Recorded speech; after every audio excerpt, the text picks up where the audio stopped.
Hey guys, it is Courtney from Wheels Bloom, and today we're going to be talking about the eclipse that's happening at the end of this week on Saturday, April 30th at 2 p.m.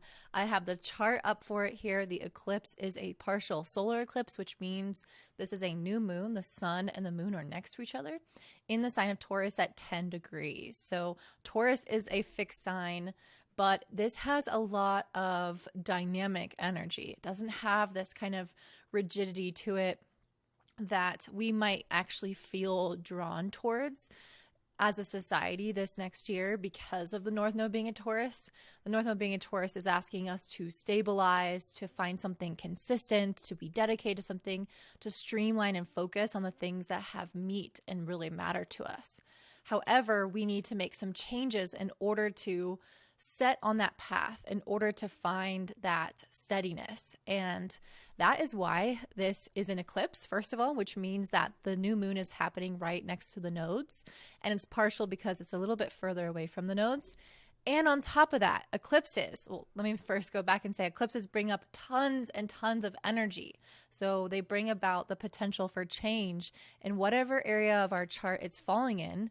And that is going to be 10 degrees of Taurus. So if you can find that in your chart, you will see. And I'll also go over all the rising signs so you can see where it falls in your chart using whole sign houses and where this might affect you. So this will bring about a big shift or energy for what I think is greater freedom, greater release, greater authenticity, especially because this eclipse is conjunct Uranus, which is a planet of rebellion and liberation and dramatic and even sometimes unexpected change. But the feeling I'm getting from this is shifting from a past story into a new one. And especially because today, or the day of the eclipse, April 30th, is the day that Pluto goes retrograde. So very, very big deal. I'm going to be breaking that down and how this is karmically kind of representing a closing of a past cycle that we witnessed last summer, and a brand new road laying out before us. So I'm very, very excited to talk about this. I want to first start off with some of the cards that I have. So one of the cards that I felt like was just, of course, the perfect representation of this is this Tranquility card. And it says, although you may have felt tested recently, a period of advancement and breaking free, which is that same Uranus energy, is now open. Adaptation is necessary. However, a greater depth of meaning, loyalty, and truth is inspired by the appearance of violets, this card here. The truth will prevail, and that which is no longer wanted will be weakened. The truth will prevail, and that which is no longer wanted will be weakened. So I was just listening to Molly McCord. I listen to tons of other astrologers. I love what I do, so I'm just constantly getting all these other people's perspectives, and it's just so beautiful the way that she talks. She's very poetic. So definitely check her out if you haven't already. And she was specifically talking about what's going on with Pluto in this retrograde and what we tend to experience. And in evolutionary astrology, Pluto is actually our soul. And so when we have a Pluto retrograde, it's almost like we are checking back in with our soul that has accumulated wisdom and knowledge from an emotional understanding of ourselves and what we like, what we dislike, what our habits are, what's working for us, what isn't working for us. And a lot of the unconscious processes, because Pluto represents things that are suppressed because it is our soul, because it carries over from lifetime to lifetime. They are things that we embody and that we live, but that we do not necessarily have full consciousness of, just like we don't have full consciousness of all those past lives that we have lived and all of the experiences that we've had, but we retain it within us, within our soul. And so when Pluto goes retrograde, it gives us an opportunity to check in with our soul, and it retrogrades for 5 to 6 months out of the year. And so it is giving us this chance to now see what is working, what we want to continue, and what we don't want. Pluto is a planet of truth. And so it makes us face our truths about what we have been investing into, what we have been contributing to, and if we want to continue down that path or not.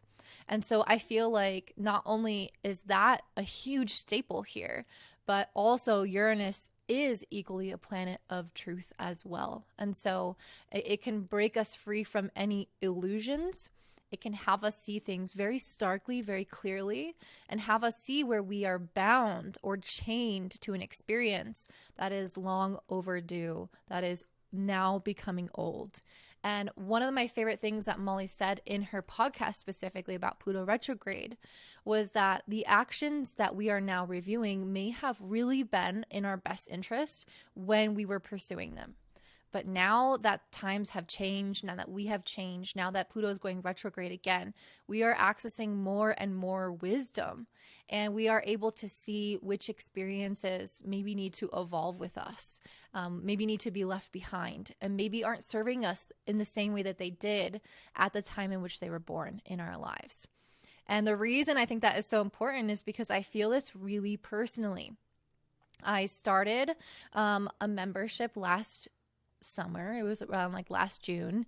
And now I'm sort of revisiting all of that now and realizing that I don't necessarily feel aligned with having a membership, and that I would like to grow my YouTube audience and put my Taurus, like streamline my energy and my focus into one specific area, which is making a larger impact for a larger amount of people. And my membership was a way in which my energy was being spent that I loved, but didn't necessarily contribute to my overall goal, which is what my soul really wants, which is to reach more people with my messages. And so I think that that's a time for us to, again, move back into what was going on last summer. It specifically started around this time, late April of last year, and Pluto was retrograde over 26 degrees of Capricorn until October 6th of last year.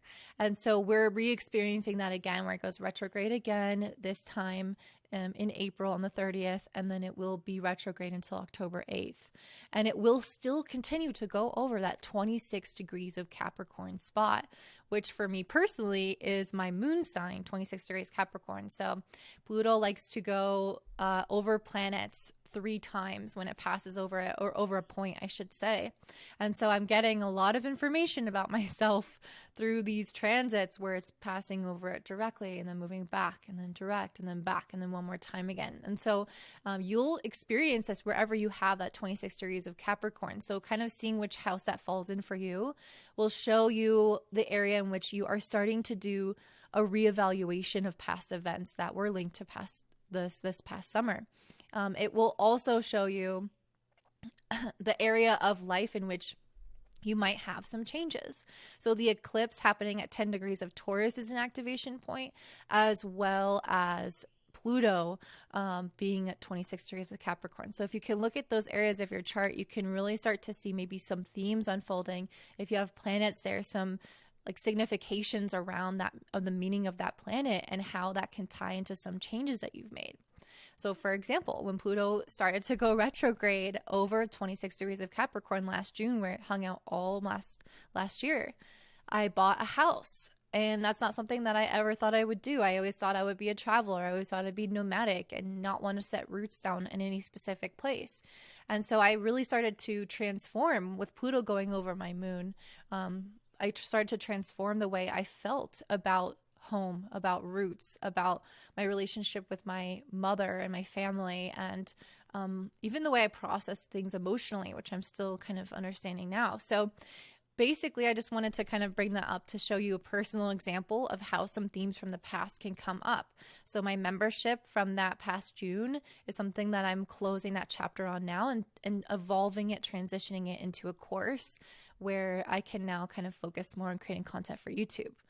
But my home, that's something that I am checking back in with my soul and realizing that I feel 110% so in love with my house and this process and everything that I chose. And it was scary at the time. And And so really what I feel like this represents is me now changing elements of my home, maybe adding something onto my home or decorating it or gardening, which I'm getting really invested into now, which I've always wanted to do. And so you might have these realizations about, again, things from the summer where you might want to bring, like, revive old things or transform the way that you were working on something or end one thing to make room for another.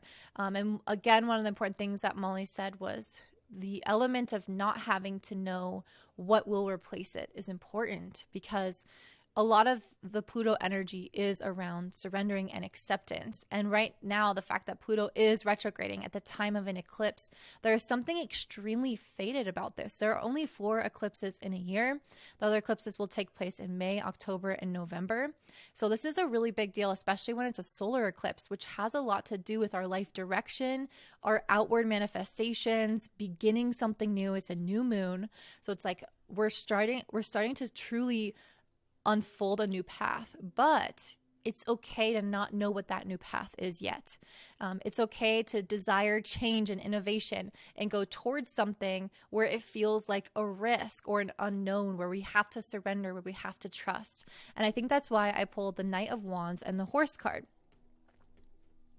I can't pick it up. My God, I can't pick it up. This is so irritating. All right. I just cut my nails. Maybe that's why.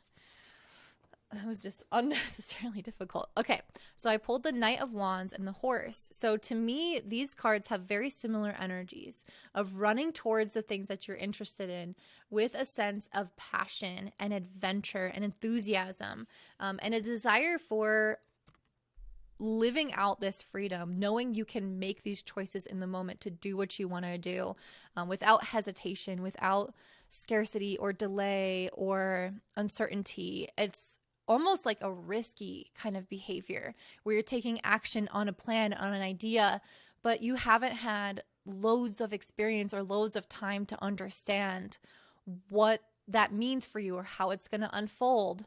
But it's that running into the storm or running into this idea and this passion that makes you feel so free. It's not this super regimented thing that Taurus as a fixed sign can be a little bit more regimented. It can be a little bit more constant.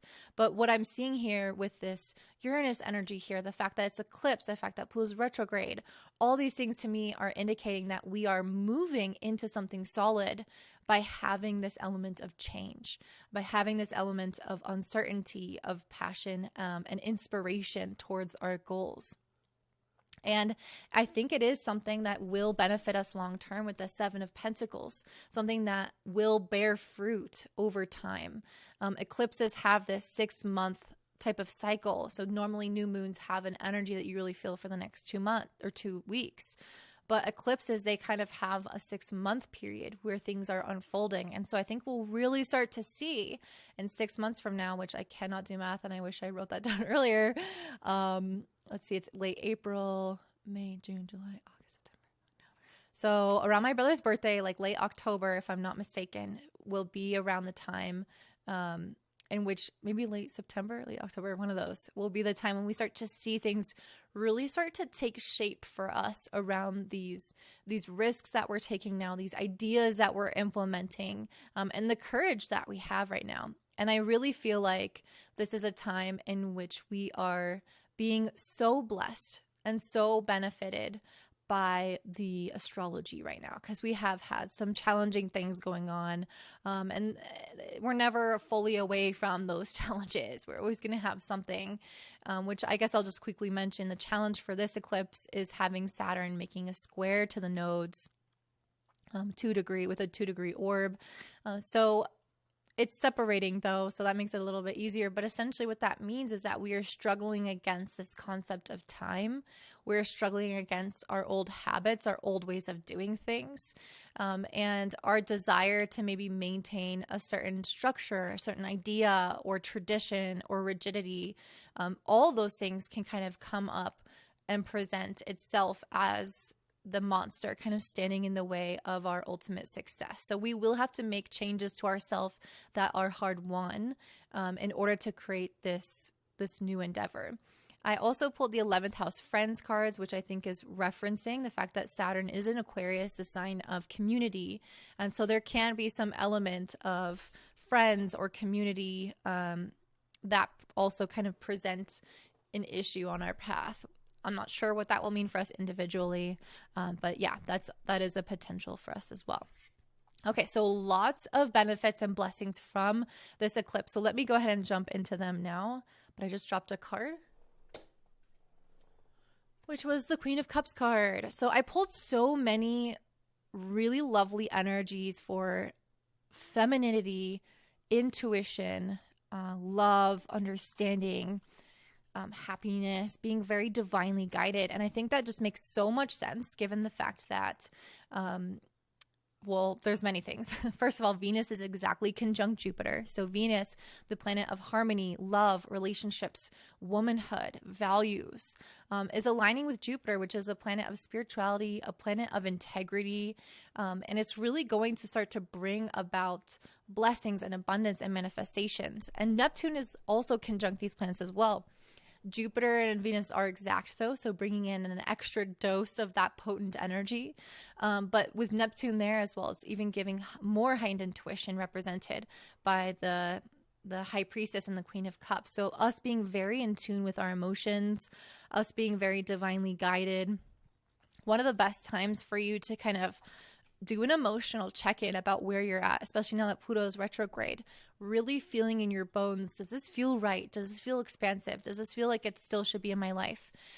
Or does this feel like something that I want to move towards? Like I have the potential to really grow here long term. I could see myself benefiting as a soul, evolving into this career or this path or this relationship, whatever it is, wherever it's lying in your chart. Is this as a soul going to help me evolve?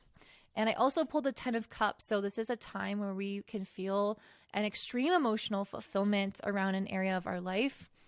For me, it is happening, I think, in my 6th or 7th house. So, or right on my descendant, I think, actually. So a lot of really positive things in my relationships. I might feel like this kind of Neptunian quality of idealizing and romanticizing my life and my partnerships and my friendships and feeling like I'm very emotionally fulfilled and connected by them. And for you, that can happen in whatever area of life Jupiter and Neptune and Venus are hanging out, which is at 24 to 27 degrees of Pisces. So look for that in your chart and you will see where you're going to feel those blessings of true emotional contentment, as well as intuition and guidance and, just a fulfillment that I think we haven't had before. The other element that I wanted to mention, which I've already mentioned, but I pulled cards for it, is this the idea of us starting a new path. It's a new moon. It's conjunct Uranus. The only thing that can mean is something new for all of us, whether that's a clean emotional slate with an existing relationship, whether that means we're starting on a new career venture, whether that means we are starting on a new healing journey or a new relationship. I don't know. I'm just trying to think of ideas, but anything that has not existed prior or has maybe been on our horizons, but we are now seeing it with a new lens, with a new light, and we now know how we want to address it or tackle it in a new way. And so I pulled the Fool and the Page of Wands, which I feel like are both energies of excitedly going after a brand new path, and just being willing to, again, experiment and take risks and have an idea and be uncertain of what that idea is. But I love that we have the Page, or uncertain of how it will unfold, I should say. But I love that we have the Page and then the Knight of Wands, because the Page is the idea, the inspiration, and the Knight of Wands is us following the inspiration, letting it lead us down a path of uncertainty, but also the path towards whatever it is that we desire. And so I feel like it's us really gaining a lot, especially because Mercury just shifted into Gemini. So it's at its domicile here and its home sign. It's at 0 degrees. So it's a critical degree. It's a moment of inspiration that comes from having a very clear and level mental faculty, which Mercury and Gemini gives us. And it's making a sextile to Jupiter and Venus and Pisces. So all this divine guidance and inspiration is going to be downloaded into our brain for a very practical next step, even though we, again, don't have all of the steps, don't know how everything will unfold. We are gaining clarity through this. We are being given understanding of something, maybe understanding of the past, understanding of our next step, understanding of the present. Whatever it is, it's going to clear the fog that we could have been feeling about some area of our life right now. Mercury is also trining Pluto. And Pluto just went retrograde. So I do think it's going to give us definitely that clarity of the past. How have we been living, essentially? And how are we contributing to our greater successes or our unhappiness? One of the things that Molly was saying was Pluto can represent us living on like autopilot. And so Mercury trining Pluto will help us have awareness around where we've been asleep in our lives, and try to bring clarity about some of those changes that we can make. And Venus and Jupiter are making an exact sextile with Pluto pretty much within just a few minutes. And so this is going to give us the divine support to make those changes, to leave behind the things that are really not serving us anymore, or that we haven't even had awareness of how they've been in our detriment. And I think we're going to feel like we are being birthed as new people, and we'll really start to see the results of that over the next 6 months. If you are interested in learning astrology, you should definitely check out my course, Astrology 101, which I linked on my website, and I'll link it down below as well. And I'm now going to jump into what this eclipse will look like for all of the rising signs, so stay tuned for that. And just a quick side note, I completely forgot to mention this, but this new moon is also making a sextile to Mars in Pisces. And so I think that that's ultimately really feeding into the Queen of Wands and the Page of Wands and the super fiery energy that we're getting, where we feel really inspired on a new direction in life. And whenever I see some aspects to Mars, it's about what action do we want to take that is different or is going to move us forward. And a sextile means that we are being supported, we know what action we want to take, we feel good about it, and we feel really inspired by it. All right, so let's go ahead and jump in with Aries rising. So for you guys, Mars is your chart ruler.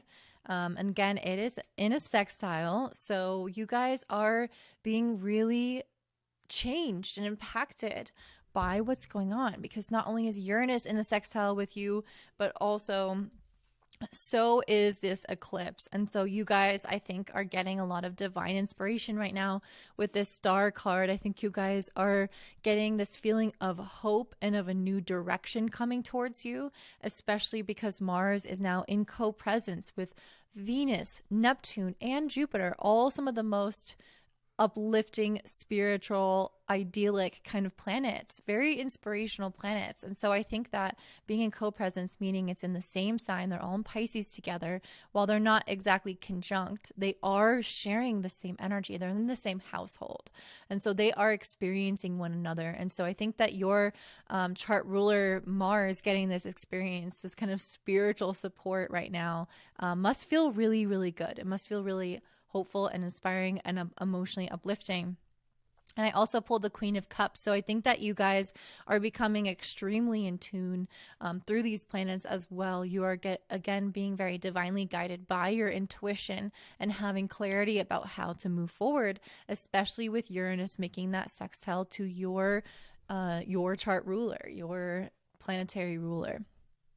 Okay, so this eclipse is happening in your second house of finances. And so I think that you guys are maybe having some new ideas about how to create more stability in your life, whether that means more financial stability, more emotional stability, more confidence.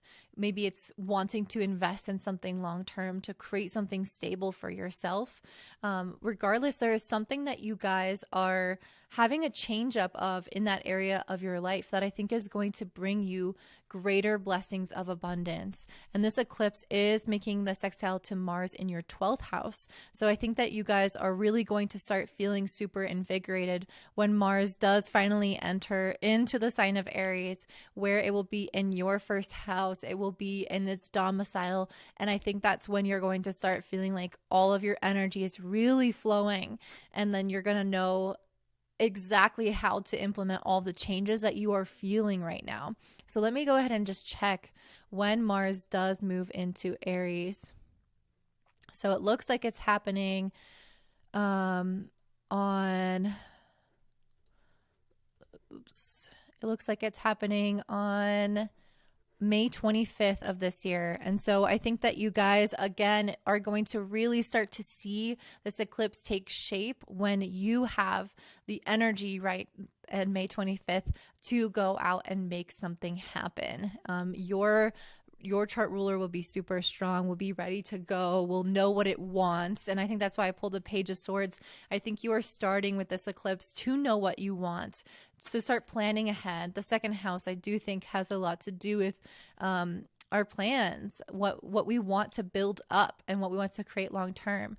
And so I think that you might have some ideas now, and then it might start to come more full circle towards the end of May when Mars finally does move into your sign. Okay, so you guys are having Venus and Jupiter and Neptune also all conjunct in the 12th house. So again, I think that's why you guys are being very uplifted spiritually with this star card, very much supported. This is a time when your angels or your Passover loved ones are here on your side, or kind of, I think, healing you emotionally, because the star is a card of healing. So if there has been some things that have blocked you from expressing some certain desires of yours, or where it's led to self-sabotage or you holding yourself back, this is a time in which a lot of those things can be healed and released, so that you can step more into your personal power and step again into your greater emotional understanding of yourself. So it's not just about being intuitive with this Queen of Cups and following that, but it's about really honoring your emotional depth, your emotional needs, and having a lot of emotional maturity and using that to navigate your life.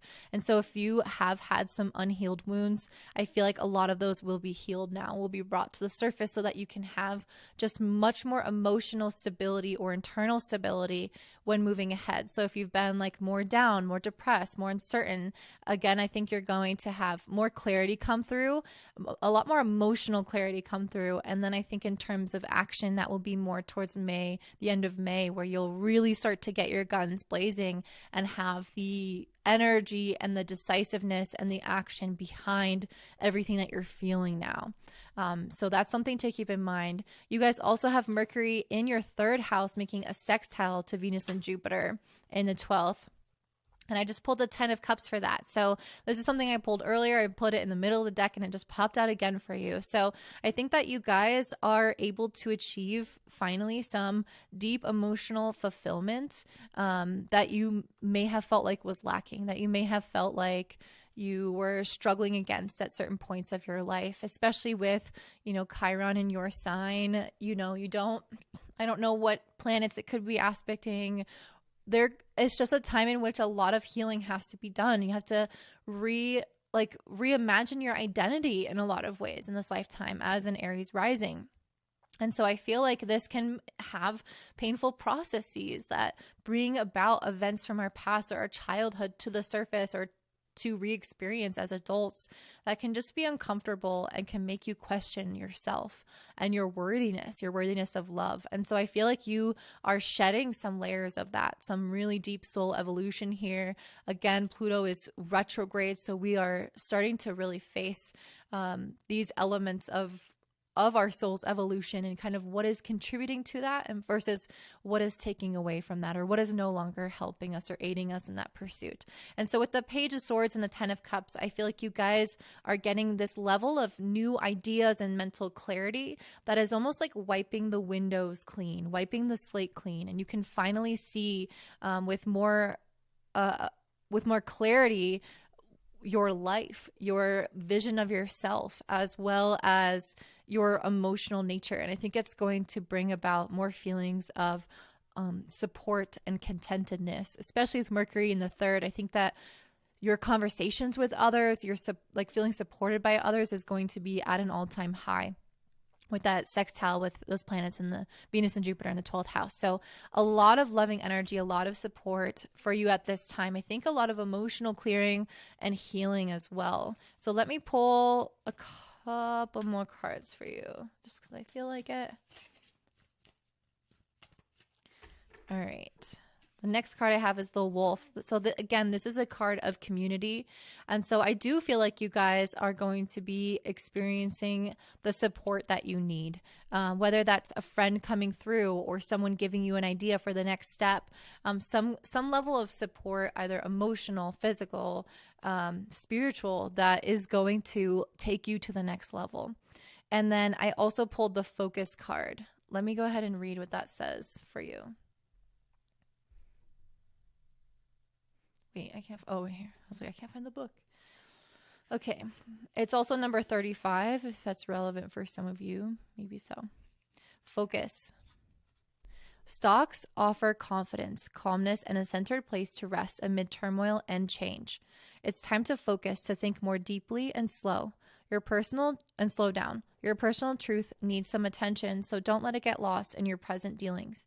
Stocks indicate and lead you to a balanced place in emotional swings. That's exactly what I was saying. I feel like you're becoming much more emotionally balanced and healing a lot of these identity wounds and things about past and childhood and worthiness, which can really show you, again, this personal truth that this card is mentioning.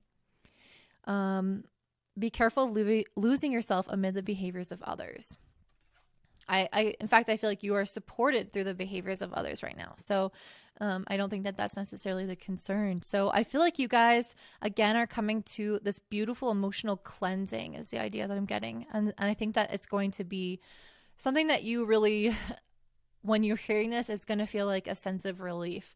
Like you're finally getting this peace and this calm and this emotional balance over yourself. And then in late May, I think you're going to start kicking into action mode once you have this beautiful clean slate within yourself. So that is what I'm seeing for you, Aries rising. And if you want to learn astrology, check out my course, Astrology 101, in the description box below. I also have readings there if you want it done for you. And I hope you guys have a great day. Bye. All right, let's just jump right into the next rising sign, which is going to be my beautiful Taurus rising. So this is going to be obviously a big one for you as a Taurus rising, meaning it's going to take place in your first house, and it is conjunct Uranus. So lots of changes to your personal power, your authority, your leadership, your sense of self, your physical appearance, the way that you identify, the way that others perceive you, the career that you're working towards. There's so much that this could impact in your life. And with the sextile with Mars in Pisces in the 11th house, is directly tying this to the way that you are linked with your friends and your community. So that can mean a lot of things for a lot of different people depending on your chart. But there is going to be some element of you having shifts in yourself that is positively supported by your community right now, especially because you also have Venus conjunct Jupiter there in your 11th house. You guys are really having this element of friendship and like finding people with like-minded interests, or even having like clarity about your future direction and support from those around you. And I think that that is going to feel really good in this sort of destabilizing time. And I don't mean destabilizing in a negative way, but I do mean it in the sense that, let me move my computer down. There we go. I do mean it in the sense that you guys are going to go through some pretty big changes. So I can see you taking some risks. I can see you really evolving, and maybe even feeling like out of your element. You know, as a Taurus, there is some part of you that really wants to take things slow, take things steady. Taurus even sounds like tortoise.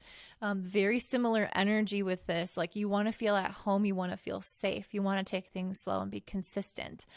And there is something about this that is getting an upgrade. It's getting a shift of energy from that turtle to become more of the hare. And so that can feel, again, very destabilizing for an individual who's less used to that. Obviously it will depend on your birth chart, but it's just an energy that is very electric and volatile and uncertain. And so that's what's necessary, though, to bring about these kind of shifts that we need in our lives. And I think for you, the best way to move through them is to make sure you are grounding with this potato card. Make sure you are doing exercises that get your feet literally in the ground, because there can be so many things kind of in a whirlwind around you or within you that you're going to have to consciously bring yourself back to your center. You're going to have to consciously bring yourself back to your tortoise shell every now and then, but also, of course, emerging to witness the change, to go through the change, to be open to that change. And as I mentioned, this is being supported by the sextile with Mars in the 11th. So I think, again, you're having a lot of community support that's going to feel really, really good.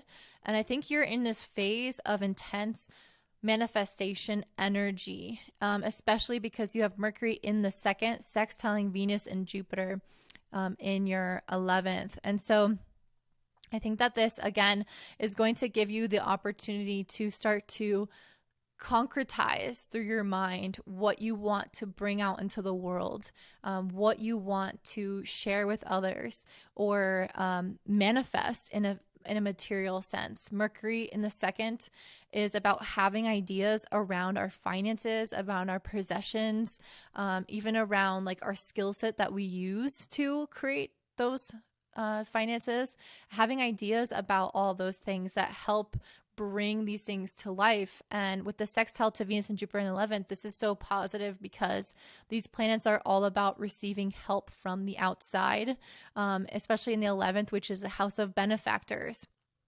And so you guys are having this really powerful moment of manifestation through the aids of others, through, first of all, personal understanding, awareness around kind of what it is you want to create, and then having the universe then step in with a divine hand and put the right people and circumstances in your life to make it possible for these things to manifest. And so I pulled the 3 of Wands, and I actually also pulled the 2 of Wands. So I definitely think you are in a state of advancement where you're not just thinking about things anymore, but you're actually taking action steps to make something happen. You have a plan and you are moving forward with that plan. And with the Magician card, I think that this is another indication to be aware of how powerful and magnetic your energy is right now in terms of manifesting. You have the tools that you need to succeed. You just need to have and embody the vision of what you desire, which is perfect with Jupiter, Neptune, and Venus all in the 11th house of long-term vision. And so again, I feel like it's not just about that though. It's about being supported by others.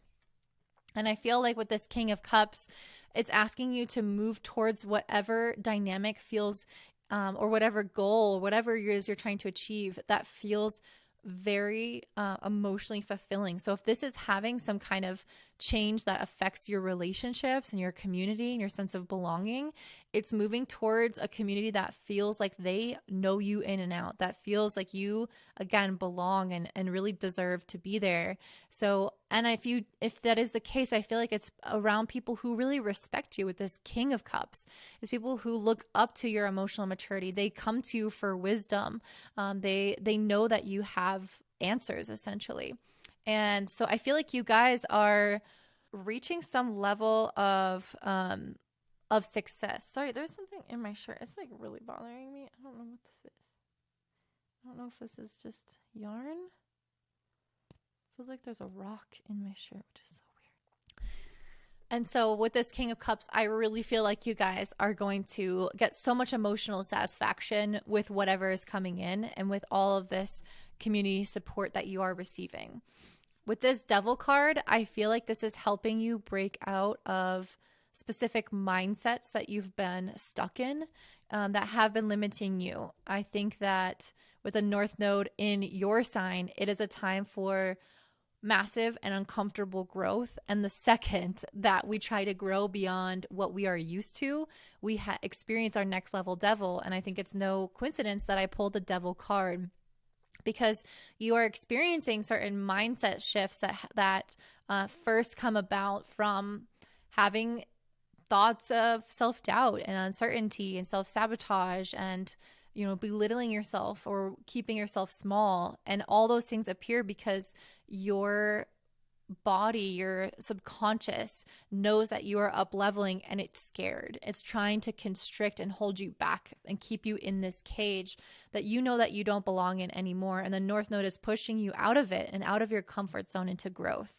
And so I think that this eclipse is going to help you alleviate or break free from any of those cages that you have been stuck in. And it's going to help you see those cages very, very clearly, especially again with the help of others. There's something around community and friends here that are coming in as some type of support for you. That's really going to bring you the clarity that you deserve. So that is what I'm seeing for you, Taurus rising. This is a very, very powerful one for you. Massive changes in many areas of your life, or one big change in an area of your life, but it has a potential to touch many different life topics whenever it's in the first house. So I'd be very curious to see how this is coming about for you. If you want to comment down below, and if you want to learn astrology, you can check out my course, Astrology 101, or you can get a reading from me if you just want it done for you. And I'll link those both down below. I hope you guys have a great day. Bye. All right, up next, I have my fellow Geminis, but this is Gemini rising. So for you guys, this Taurus eclipse is happening in your 12th house. So this is usually a time in which a lot of subconscious things can come to the surface. And I think that it can be very interesting because it is going to definitely affect your career path or where you're going in your life objectives. Like if you have certain goals that you're reaching towards, it doesn't always necessarily equate to your career. A lot of people have 10th house objectives that are unrelated to career, but regardless, I think a lot is being unearthed for you in the 12th house. A lot of your subconscious fears and insecurities and self-sabotage can come to the surface to be relinquished. And because I think that there have maybe been ways where you have been holding yourself back in your career with these Four of Cups and King of Pentacles. I think you want to achieve the King of Pentacles. You want to be a boss ass bitch. You want to be the one on top, the one making not everyone wants this, but many of you want this kind of career stability and success, or you want to have some sense of leadership and where people are looking up to you and you're known for what you do, or for whatever this goal is, achieving some level of mastery or some level of advancement that you feel is creating a legacy or is leaving something behind for others or is benefiting others and impacting others in some way. It's not just about you. A king affects many people. A king has the authority and the skill level to reach out beyond himself. And with that Four of Cups next to it, I feel like you guys have been rejecting opportunities to step into that, or you have been maybe experiencing significant amount of self-doubt where you have a chance to kind of throw yourself into these things. And there may be times in which you instead don't want to. Like you can see with this guy here, there's someone coming out of the water with an opportunity that can be very emotionally fulfilling, but is going to take him into the depths of the water where he's kind of uncertain. He doesn't know what that experience is like. He's a land person. He's not a mermaid. He doesn't know what it's like to have that kind of life. It's scary. And so instead of choosing to go with her, he's choosing to numb himself, to go to drinking, to look forlorn and say, why me? But the ironic thing about this is that he's choosing this. He's choosing to sedate himself. He's choosing to avoid conflict. He's choosing to distract himself with things or invest time and energy into things that are actually not leading him to this King of Pentacles situation. And so I think you guys are going to become acutely aware with Uranus conjunct this eclipse in the 12th house of where you have been chaining yourself up, because Uranus is a planet of liberation, of freedom. And so I think you guys are going to realize the psychological and invisible chains you have put yourself in. And it's going to erupt or create a breakthrough in your career with the sextile to Mars in your 10th house. Whatever objective it is you're working towards, I think it's going to impassion you, enliven you, bring you clarity, take you to those next steps. And you guys have a lot of blessings in this area of career. You have Venus and Jupiter and Neptune all in your 10th house of career, which are very spiritually driven planets. And I just pulled the octopus card. So I feel like one of the messages coming through for you guys is that you guys I think with it, as it being a Gemini rising and Taurus being in your 12th house, this is essentially saying that you are an individual who likely has your hands in a lot of different pots. Maybe you have multiple jobs, multiple goals, multiple projects, and things that you're always trying to deal with at one time. But what you don't realize is how much the medicine of Taurus is needed in your life. Taurus is about being focused and succinct and following your path very consistently and dedicated on one path. You don't want to divert. You don't want to go on 10 different paths because you're not going to get far enough along the trail to reach the peak, to reach that King of Pentacles. And so I think that one of the ways you've been self-sabotaging with Taurus in your 12th is not realizing how much you've been spreading your energy very thin and not giving yourself the opportunity for success because you are diverting your resources, diversifying, I should say. And diversifying can be a really great thing, but not until you've achieved a certain level of stability, right? You're not just going to try to have 10 different jobs if one job isn't even making you enough money.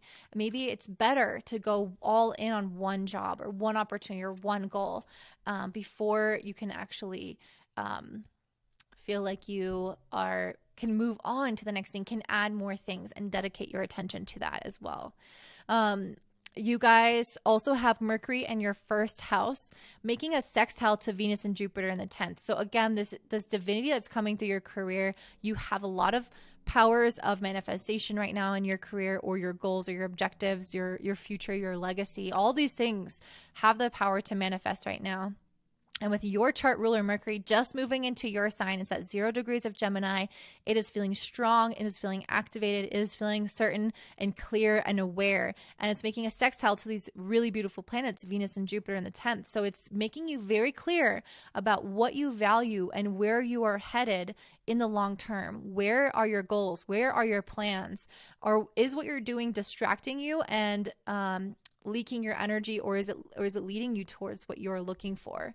And I pulled the Tranquility card. So I feel like even though you are having to do something kind of against your nature and focus very solely on the path ahead of you and ignore these distractions that Geminis love to feed into. So even though you have this counter nature going about right now, you also, I think, are going to experience immense tranquility from that. I just felt this sense of ease and chills come over me as I said that. And this is a 43, so 43 or 7 on this card might be relevant to you, but there is something that is going to be extremely peaceful in solidifying a plan and working at one thing at a time. And I think that can feel really, really scary to a Gemini or Gemini rising. The idea of cutting out options, and it can feel like you are limiting yourself, when in reality, this eclipse is about liberating yourself, having total and complete freedom to achieve what you actually want. Because if you think about what you actually want, it's really that you want to be this King of Pentacles. You want to master something. You want to achieve something big. But you're not going to be able to do that if you're investing into every little thing along the way. That's not what you actually want, even though your brain tells it you do. Just because it's interesting, because it's fascinating, and you're a curious sign.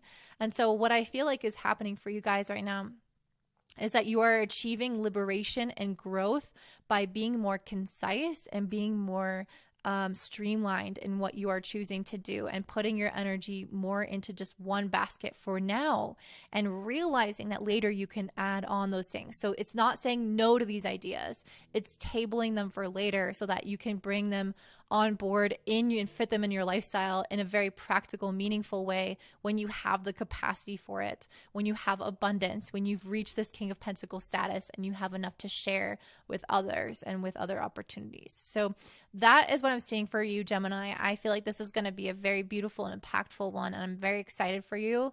If you want to tell me how it goes, I would love to hear about it in the comments down below. If you want an astrology reading with me, I would love to give one to you. Or if you want to learn astrology from me, I have a course called Astrology 101. So you can check that all out in the description box below. And I hope that you guys have a beautiful day. Bye. Alrighty, so up next we have my beautiful Cancer rising. So this Taurus eclipse with Uranus is in your 11th house. And I definitely feel like you guys might see a shakeup in your relationships, in your current ways of investing into your community, into online groups, into any kind of network that you are involved in. There is some change or alteration going there, and even possibly affecting your future goals and aspirations and kind of how you see your future unfolding. You guys might have some realizations that come through, especially because this eclipse is sextiling Mars in the 9th, which is amazing for receiving divine inspiration and acting on it. And I feel like you guys are going to just be, I started off this reading with the 10 of Wands, you guys. So I don't know, my Cancer risings, what have you been up to? Let me pull up your chart really quick. Let's see what's going on for my Cancer rising. So Cancer rising, you've had a lot of planets in, okay, I see now. You've had Pluto in your 7th house.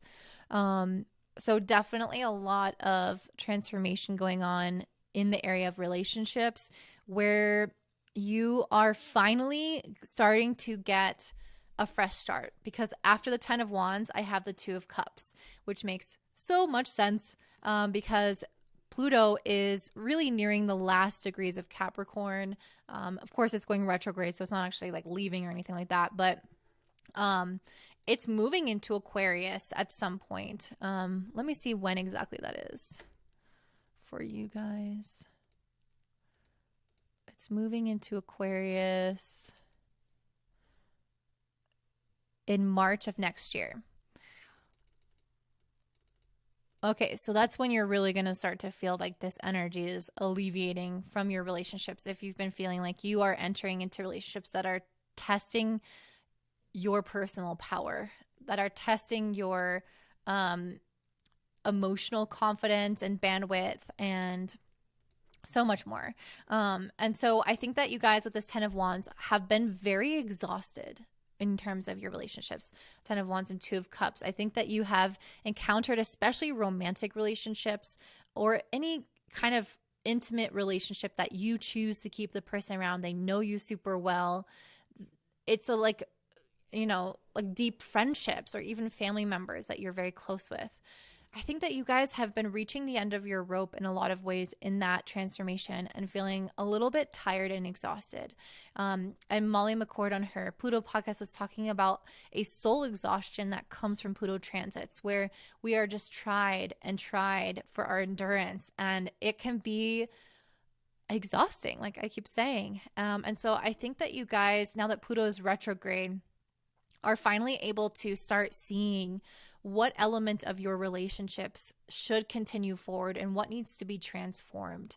And I think it's going to bring about this 10 of Wands, this feeling of being overburdened. It's going to bring that into a focus of greater love and harmony, but it's through the need to make a very big decision. And this could be just an internal decision. It doesn't have to be something that you're doing necessarily, like, oh, I'm going to break up with this person or enter into this relationship. It's not necessarily what I'm saying, although that's definitely possible.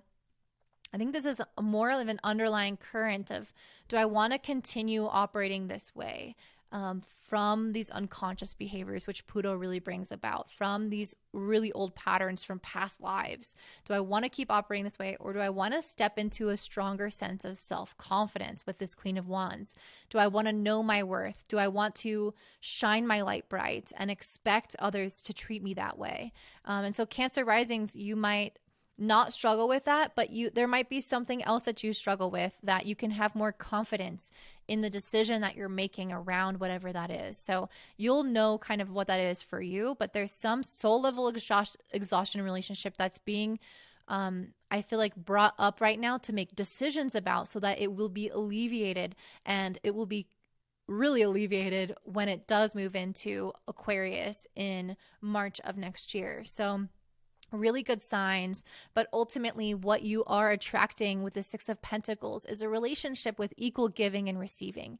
As people who want to pour into you, who want to show you their love and their support. And so I know that a lot of this is interesting because I know that Pluto is in your 7th, but that's so even though Pluto's in your 11th, this eclipse is happening in, or sorry, even though Pluto's in your 7th of intimate relationships, this eclipse is happening in the 11th house of friends. So you guys might even be attracting community and friendships that finally give equally to you, but it's because you guys are stepping up in your own self-worth, because you are demanding the attention that you deserve, that you get your needs met, that you be adored and cherished. And it's all coming from a decision that you have to make because of this soul level exhaustion of encountering people who are testing your power in relationships with Pluto moving through the 7th house. So again, this eclipse with Uranus is in your 11th house. So big change up in your friend dynamics, the way that you interact with others, the way that you present yourself to the world. And it's sextiling Mars in Pisces in the 9th. And so I feel like it's giving you this hope. And that's what I think of a lot of times with this camel, is this ability to be in this dry desert, but the camel can store water. The camel can survive these harsh climates without the nutrients that it needs, without the water that it needs, because it has inner reserves of strength within it. And so I think that you guys are becoming more optimistic and becoming very spiritually connected, very divinely guided with Venus, Jupiter, and Neptune all in your 9th house. And all of this is your inner reserve and your strength that's going to help you through any dry dry spells in your relationships. Because sometimes when you make decisions of like, okay, I'm not going to be this way in this relationship dynamic anymore, I'm not going to tolerate this, I'm going to be much more confident and ask for what I want, then sometimes we tend to see that people fall away. And there can be a little bit of this dry spell where we feel like, okay, my whole friendship area just got a huge shakeup. My dynamics are really out with the old, but there's no new yet. And I'm not really totally certain, but you have the support from the universe, I think, is going to bring in that certainty. With that sextile with Mars in the 9th is going to give you that confidence. Venus and Jupiter and Neptune in the 9th is going to give you that soothing from spirit. And it's going to give you the water that you need to move through the desert until you find the jungle again, until you find your next group of friends that truly satiate you. So if there's a period or a lapse of time where you are not having those individuals in your life, that's okay, because it's coming to you soon and you have the strength and the reserves to make this happen. Especially with Mercury in the 12th sextile to Venus, Jupiter in the 9th, I feel like your spirit, while it might not be thinking all this consciously, your spirit knows. Your spirit knows it's supported, and it's almost surrendering to this kind of divine process of changing up your current dynamics for things that are much more equal, that are much more beneficial to you as a soul, because you've tolerated, as a Cancer rising, you've been sensitive to others' needs, you have put emotions first, and you maybe have been too passive or have tolerated stuff from people that you don't deserve for far too long, for far too many lives. And now is your chance to really look at those dynamics and ask yourself how you can ask for more. And I just pulled the card wholeness. And so I feel like, and this is a 33, so that might be that might mean something to you. And I think that with this Aquarius also on here, there might be sometimes feelings of like you don't belong or you can't find your tribe. And this card to me with wholeness is saying you are going to feel whole on your own with this eclipse. Even if you feel different, even if you feel like there are not people around, you're going to feel whole on your own with spirit, with this inner strength. And that will lead you to create to attract the people into your life that reflect that beauty and that wholeness that you have within. So that is what I'm seeing for you, Cancer rising. If this unfolds for you in a similar fashion, I would love to hear about it in the comments below. And if you want to learn astrology with me, you should definitely check out my course, Astrology 101. We have breakdowns of all the planets, and it's super in depth. It's a little much. Unless you are excited about it, then it's not too much, right? And then if you just want it all done for you, which I'm sure a lot of you do, I also have astrology readings, which you can check out both of those in the description box below. And I hope you guys have a beautiful day. Bye. All right, and up next we have my beautiful Leo rising. So for you guys, this eclipse is happening in your 10th house. It's a Taurus eclipse, meaning the North Node is in your 10th house of career right now. And this eclipse is conjunct Uranus. So boy, are you guys having tons of energy moving through your career, helping you transition into something that will likely stimulate your leadership qualities as a Leo rising, will likely ask you to step up in some way in your career and in your life and advance in a way that you can make more of an impact like you were truly meant to do. This eclipse is also sextiling Mars in Pisces in your 8th house. And you have Venus and Jupiter and Neptune all conjunct in your 8th house as well. So I feel like it's a time of healing any lasting insecurities that you've had, any trouble around intimacy, any issues with partners that you've had. It's a very healing time for all of those things, especially for crises and trauma and elements of our childhood that have been extremely challenging, and which as a Leo rising can definitely imprint upon you and print upon everyone to a large extent. So I think that you guys are being asked to make some decisions right now in your career about the direction that you want to go in. Do you want to continue down this current path that you're going in? Do you want to go all in? Or do you want to make a slight shift? Or maybe you are being asked to step into a leadership role and you have the potential to do that, or being asked to move companies or anything like this. You have options right now. When I see this Judgment card, there is an awakening, an enlightenment to new opportunities in front of you. And the Magician card tells me that you have the power right now to manifest the desired outcome from these options. So if you're scared, if you're intimidated, this is not the time to allow those emotions to control you. And I don't think that they will with these beautiful planets, Venus, Jupiter, and Neptune in your 8th house. I think it's giving you the emotional salve around any insecurities that could potentially hold you back. And it's basically decreasing them so that you can move forward with a sense of optimism and faith and self-belief that will allow you to manifest, like this Magician, all the things that you desire from these outcomes. So if you have a choice to make right now, embrace the choice that embodies you stepping up more into your career, more into your leadership, more into your ability to make an impact and have a public image. Whatever that looks like for you. That can be on a small scale, that could be on a big scale. Any objective in your life that allows you to touch more people's lives, that allows you to take on more responsibility, is going to be the right decision for you. And with this Magician card, it's signifying that you have everything you need. You are prepared. You are ready. Even if it feels like you maybe need to get a few more ducks in a row, you do have everything that you need internally to continue. And that means the external will fall into place. So very, very exciting for you guys, especially the fact that you have so many positive planets in your 8th house, which is such a difficult and tragic house where we tend to really struggle emotionally. And I think that you guys are finally experiencing just a complete relinquish of some of those difficult emotions that could have impacted your life. It could have impacted your career. It could have impacted your ability to be vulnerable with others or go deep emotionally with others. It could have impacted your relationships. And I think that for some of you, if you are in a partnership, you can even be increasing your shared resources through your partner. Maybe your partner is making more money now, and there's a support system here that hasn't been there before, spiritually and with others. And so that is going to help uplift you in your career and stabilize your emotions with this King of Cups. A lot of people are getting these. Your emotions are becoming something of an asset right now, rather than something that can hold you back or feel that is volatile or distracting in any kind of way. The King of Cups is saying that all of that's gone. The seas have calmed, and it is allowing you to move through the boat, to move on the boat like to the island or to the next phase of your life with calm seas. So the ocean is supporting you. The wind is moving through your sails, pushing you to the right direction, and you're not having to fight against the turbulence of uncertainty and inner emotional dramas and difficulties from the past and all these things. It's finally being relieved. You guys also have this eclipse sextiling Mars in the 8th house. So it's asking you to take some element of risk, especially with Uranus here.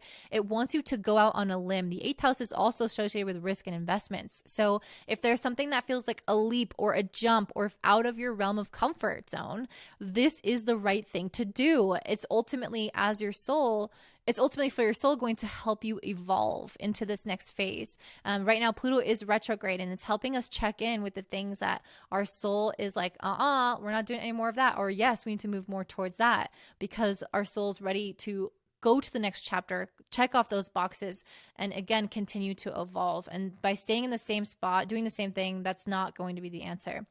I also pulled the Empress card and the Three of Swords in reverse. So you guys are, again, healing any past wounds, especially around relationships. If anyone has let you down after you opened up to them, if anyone has taken advantage of your big heart as a Leo rising, I see a lot of this being healed and stepping into a time of fertility. And if some of you guys are wanting to create something in your own life, like start your own business or start a family, anything like this is your opportunity. There is fertile ground. The universe is conspiring in your favor. And especially with Mercury in the 11th sextiling Venus and Jupiter in the 8th, this is going to give you, I feel like, the insight through friendships, through your community, through connections that can help you uncover this fertile soil. It can also help you heal some of these elements of the past. So if you are connecting with your community, with like-minded individuals, talking to friends about what's happened to you, it's going to be an extremely healing time. And this Empress card to me is saying that you have the potential to reach incredible amounts of abundance. This and the Magician card, I mean, you can't get that much better than that. So I feel like you guys are really stepping up in a huge way in your life, and you're given this opportunity on a platter. And now the question is, will you take it? Will you be daring and adventurous and believe in yourself enough to take it? And again, the second blessing to this isn't just the outward manifestation, but the inward of this Vulture card, of taking these really challenging experiences and changing them and transforming them into something very uplifting for you, into a strength, into a power. The Vulture card will also eat what's dead and create life out of it. And so I think that you guys, if you are deciding to leave something behind, and with all these planets in your 8th house, there is some like rebirth happening here. If you decide to leave either some element of yourself behind, your old relationships and old pain behind, or even an old career choice behind, it's going to be extremely empowering with this Vulture card. It's going to allow that to be the soil, that compost, to create life for this beautiful new beginning with the Empress card. So you guys are being extremely, extremely guided through this time. And I hope that you trust that you can let go of whatever it is you need to let go of in order to succeed.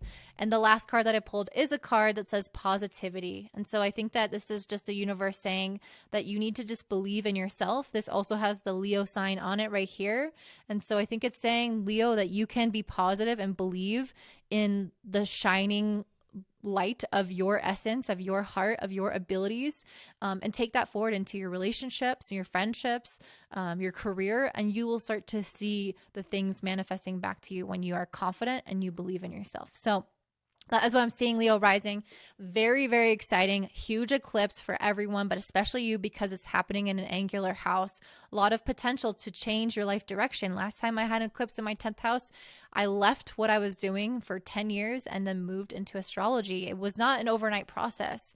Eclipses take time. It could take 6 months, but it is something that is going to become an awareness, a thought, a feeling now that is going to be extremely important. And because Uranus is there, it could be something very sudden, very unexpected. Even if it takes time to unfold, the story will present itself and in a very almost shocking way. So I hope that you jump on it, you believe in yourself, and you trust in yourself to act on this, because you can achieve the greatness that you're looking for. So again, that's what I'm seeing for you, Leo rising. If this manifests similarly, I would love to hear about it in the comments down below. And if you guys want to learn astrology, I have a course, Astrology 101, and I also give astrology readings. So if you're interested in either one of those, that is in the description box below. And I hope that you guys have a great day. Bye.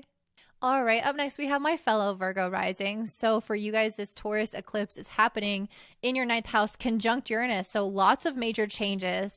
Being in the ninth house, there might be some new element of things that you can grow and study. Something that you maybe haven't considered doing before.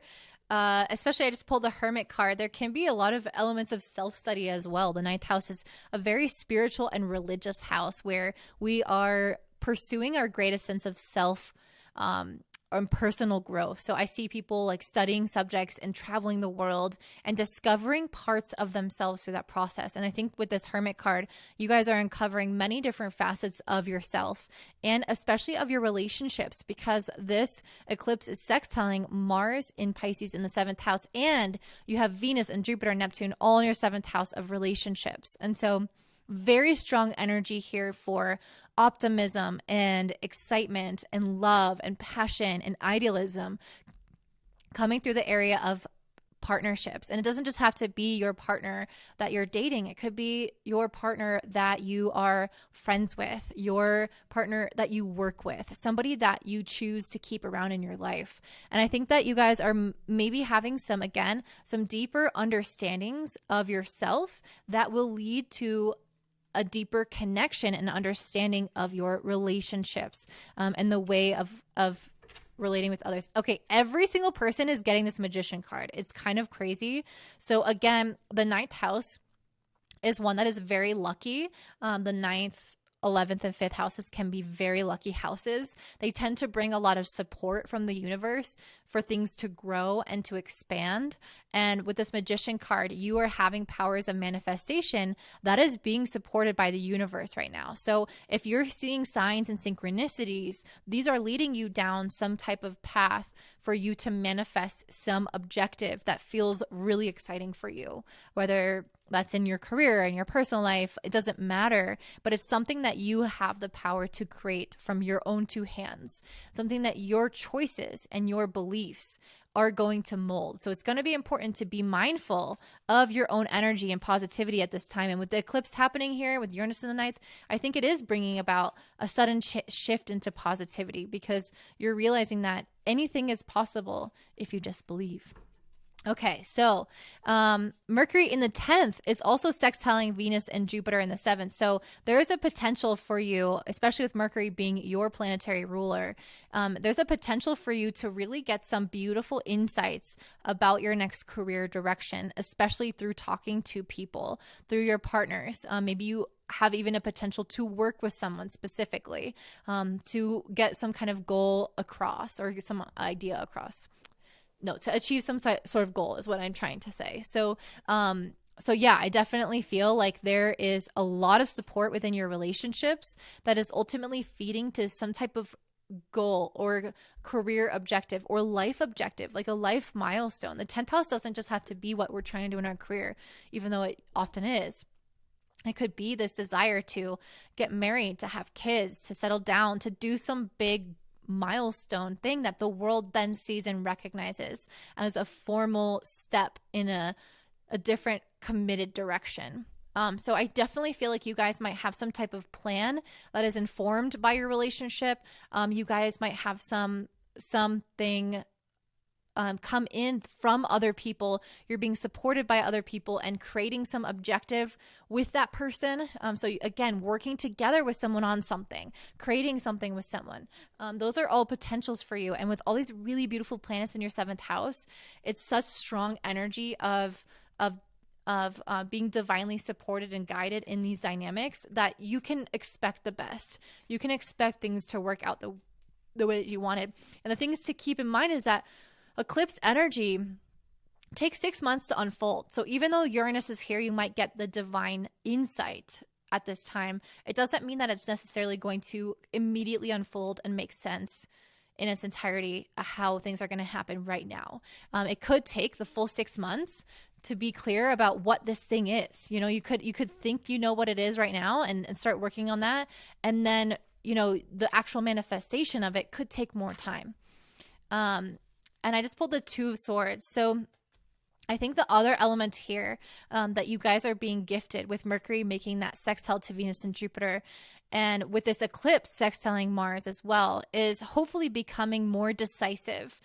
Because when you're more positive and feeling like you're more supported by the universe and like you can truly trust and have faith in the process, the Two of Swords doesn't become an issue anymore. You're not this back and forth energy and uncertainty that can come with the challenges of being a Mercury ruled sign. You can see all sides of things and you can really kind of get in your head about what the right thing to do is, especially as a perfectionistic Virgo rising. You might feel like there's a one right answer and one wrong answer, and it can feel like a lot of pressure that can lead to indecisiveness or uncertainty or this back and forth. And so I feel like this eclipse is giving you the sense of a strong, certain next step. Your chart ruler just moved into Gemini. It is clear in the mind. You are feeling much more grounded in terms of your mental faculties, much more aware. And then on top of that, it's having this really beautiful support from Venus and Jupiter.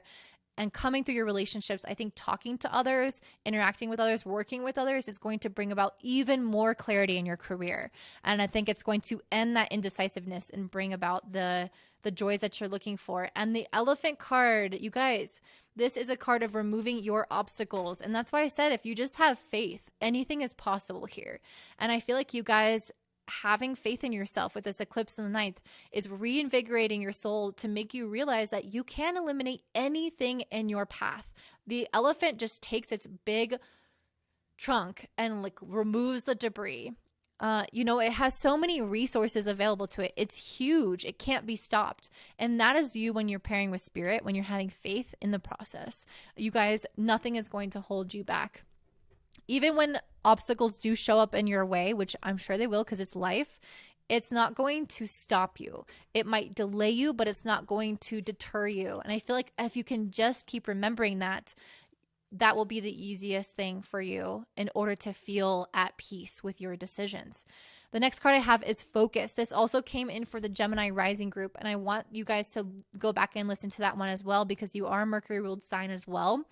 But one of the things that I was telling them with this Focus card is that there is a need right now to really hone in on the things that you are trying to manifest and get super, super clear about what it is and make sure that the focus is narrow enough so that the energy that goes through that point is stronger. Because if the focus is wider, the energy is dispersed. And so you guys are having the opportunity to become laser focused, laser, like the energy all, diluted, not diluted, but you know what I mean? The energy in all one area. Like laser is literally a light. It's a bunch of like wavelengths that make up light. And that, when it's super, super focused, can cut through metal. And it's literally just waves of light. Like we turn on lights all the time, they don't damage anything, right?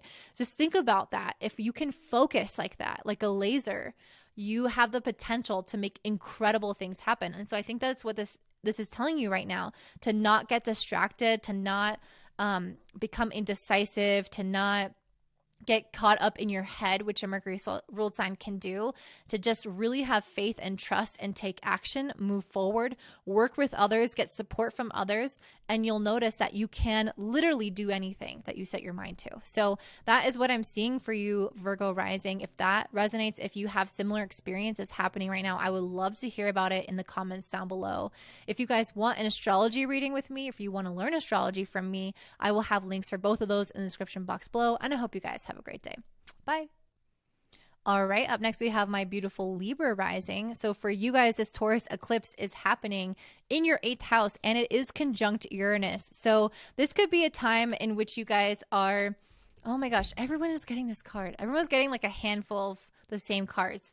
King, Queen of Cups, the Magician card, the Judgment card, these are all major players. So being in the 8th house, which is typically in modern astrology associated with Scorpio, associated with deep emotions and intimacy and vulnerability, I think that you guys, this is kind of a sensitive point to have an eclipse, to be activated, to be cracked open. It's like taking your heart with a hammer and a chisel and just widening up so the light can come into it and can come out of it, and for people to truly see your authenticity. And so that might really be coming through for you right now, that you guys are just kind of going through these maybe deeper emotional waves right now with this eclipse. It could feel like you are being asked to step into, again, like these, just kind of like wearing your heart on your sleeve in a way,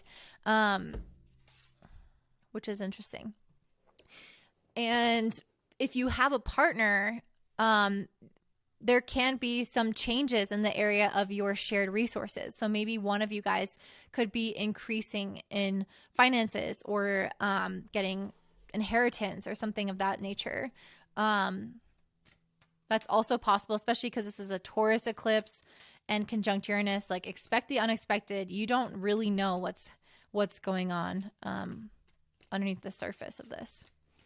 You guys also have Venus and Jupiter and Neptune conjunct in Pisces in your 6th house. So the 6th house is an area concerned with our health. It's also related to dynamics in which there's inequality. So working for someone, like subordinates, or working like hiring others, which are you being the boss type of thing. It's also related to like our mental health as well as just our work in general. And so you guys might notice that those specific areas of your life are starting to improve. You might feel much more beautiful. You might feel like you're going through a glow up. Like it's easier to stay consistent with your health. Although I would say Venus and Jupiter can sometimes lead to overdoing things. I also feel like with Mars here, especially, and with this eclipse sextiling Mars in the 6th, that you are gaining the motivation that you need to succeed in your consistency in this area of your life. And you might just feel very vibrant and alive in a different kind of way than you've done before. And a lot of it is because I think in a way you might be doing some deep emotional purging with this eclipse in Uranus in the 8th house, where you're just releasing and sloughing off a lot of this baggage, where it's no longer important to you. It's no longer holding you back. There's no longer a need to wear a mask or hide yourself or anything like that. You're just being super, super, super authentic. And like showing your heart, playing, like showing your cards, not hiding things. With Uranus in the 8th, I feel like it's holding up this light and a mirror in this dark room that you've had hidden within your vessel. And so I feel like this emotional release is creating this absolute freedom that then allows you to go all in into your work, to go all in into your health, to feel like whatever relationships you are having within your career are improving or are feeling much more balanced and much more equal. And so I feel like it's helping you guys achieve a sense of emotional liberation that is going to help you in just like your daily life, if that makes sense. Like, I'm not going to worry so much with the 8 of Swords. I'm not going to have so much anxiety. Sometimes the eclipse could bring up anxiety. It could bring up, with this purging of emotions, could bring up some negativity, but it's so that it doesn't hold on to you anymore. Again, it's a purging, it's a releasing. Pluto going retrograde, it's helping us see what has to be released to move forward as a soul. And so I feel like you guys are doing that from the depths of your being. You're releasing those anxieties, those worries, those self-doubts, those insecurities, anything that could have impeded you from deep connection with others. And you're stepping into the Queen of Cups, really being intuitive, really being a force of nature, being super in touch with yourself and owning your emotions in a way that doesn't control you, but allows you it to be some kind of superpower. You can see this is like a cauldron here where she's having the light and the water sitting over her heart. So this is her emotional nature, and it's also the cauldron of her manifestation. So she's able to now harness her emotions for good, for her plans for the future, to decide kind of where she wants to go next, what she wants to do with this. And I think a lot of this vision of the future is coming through having Mercury in your 9th house, making a sextile to Venus and Jupiter in the 6th. And it's going to help you see maybe where you can improve things with your mental health, as well as where you can improve things with your health, what your plan is for that, what your plan is for your work and your routines, how you want to get on it, and how you want to really do things that benefit you as an individual, do things that really like show yourself a lot of love and support. And I feel like when you do purge those difficult emotions, those are the emotions that lead to us wanting to avoid things or us wanting to self-sabotage and not take care of ourselves. And so by purging them, I feel like you're clearing the air and you're becoming healthier all around and making healthier daily decisions because of that. And I just pulled the cosmic egg for you guys. So this is a really big one. Let me see what this says in the book. Completion, harmony, the infinite within the finite. The cosmic egg is a final card in this animal spirit deck, and it represents the unfolding of cosmic consciousness. The state emerges after we have tread the path for quite some time. Through self-effort and grace, we experience self-realization. A sense of contentment and oneness spontaneously arises within us, and the veils of our self-limiting beliefs are lifted. This is exactly what I was saying. You guys are breaking free from these insecurities and imposed limitations and getting anxiety and feeling like you're stuck when you're not stuck at all. You're actually so free. You can plan big things for the future. And now your emotional nature is on your side. Your mind is on your side because you're reaching a completion process or almost like an awakening process that will allow you to just believe in yourself without all this guck in the way or muck. When the essence of the cosmic egg has not been activated, we feel as if we will never get there or that we travel alone, disconnected from others. What did I say? This, oh my God, I'm getting like, this eclipse is lifting the veil that has separated you from this deep, intimate connection with others. And it can make you feel isolated. It can make you feel separate because of the trauma that we hold. And I think that this cosmic egg is helping you, and this eclipse is helping you to lift up all those insecurities, all that dirt, to release it, to purge it, so that you can have this really deep emotional connection with others and truly believe in yourself, truly believe that your next beautiful beginning is coming. Even if our encounter with this card is brief, appearing as a glimmer or a flash of interconnectedness, its potent energy stays with us. This egg is a remedy for the fragmentation of modern life. It's through the power of this card that we're reminded of the cosmic contract written at the beginning. We hold on to light. We hold on to life, and life holds on to us. The journey is complete, but it does not end. Okay. Awesome. I feel like that's really saying that you're just being so lovingly supported right now in so many different ways. And I think that you're finally going to let it in. You're finally going to let in the good stuff. And then the last card I pulled is a transition card. So we're all going through some transition right now.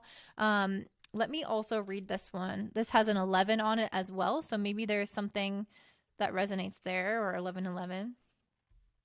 All right. So this card says, cauliflower heralds a change. This might have happened recently, be happening soon, or the energy around a change is unsettled. A rebirth can now take place. I literally use that word rebirth because that's what the 8th house eclipse is going to bring, a significant rebirth. And if you're holding on to what has gone before, it's time to let go for good. A reactivation can take place in any area of your life that there has been a lull and a setback. So I feel like you guys, if you've been feeling like there has been a lull in your health or your career, or like you haven't been moving forward, you're never going to get there. Those messages are coming in with these cards. This is here to tell you that it was actually an emotional limitation that you've imposed upon yourself through your mindset and through old trauma and old things that you're holding on to. And this eclipse is helping you purge and release that so you can have those new beginnings, and mostly so that you can believe that you can have those new beginnings, because that's truly the only difference between before and now after this eclipse. And it's going to help relieve some of these distances or this wall that you could put up between you and your goals, you and your loved ones, you and anything else that could have the potential to hurt you. You're finally letting those down, letting everything in. And it's this rebirth that's happening in your life because of that. And it's going to allow you to make much healthier decisions across the board for all elements of your life, especially health and your daily routine and your work. Okay, so that's what I'm seeing for you, Libra rising. If that resonates, and if you have a story unfolding similar to that, I would love to hear about it in the comments down below. If you want an astrology reading from me, if you want to learn astrology, you can check that out in the description box below as well. And I hope that you guys have a great day. Bye. All right, up next we have my beautiful Scorpio rising. So for you guys, this eclipse is in Taurus, happening in your 7th house conjunct Uranus. So definitely bringing a lot of energy into the area of other people in your life.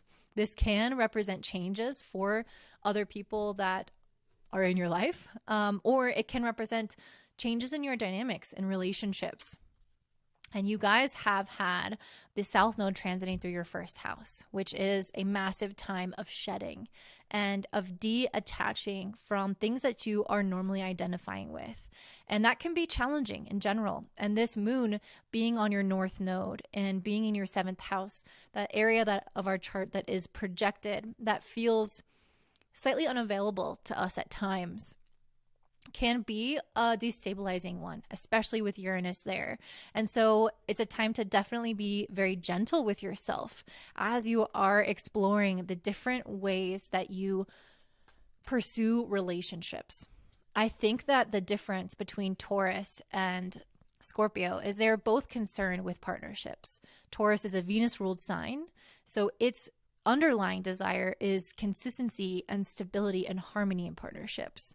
Scorpio has this innate desire for transformation, and it can bring in power dynamics into partnerships where there can be sometimes imbalances.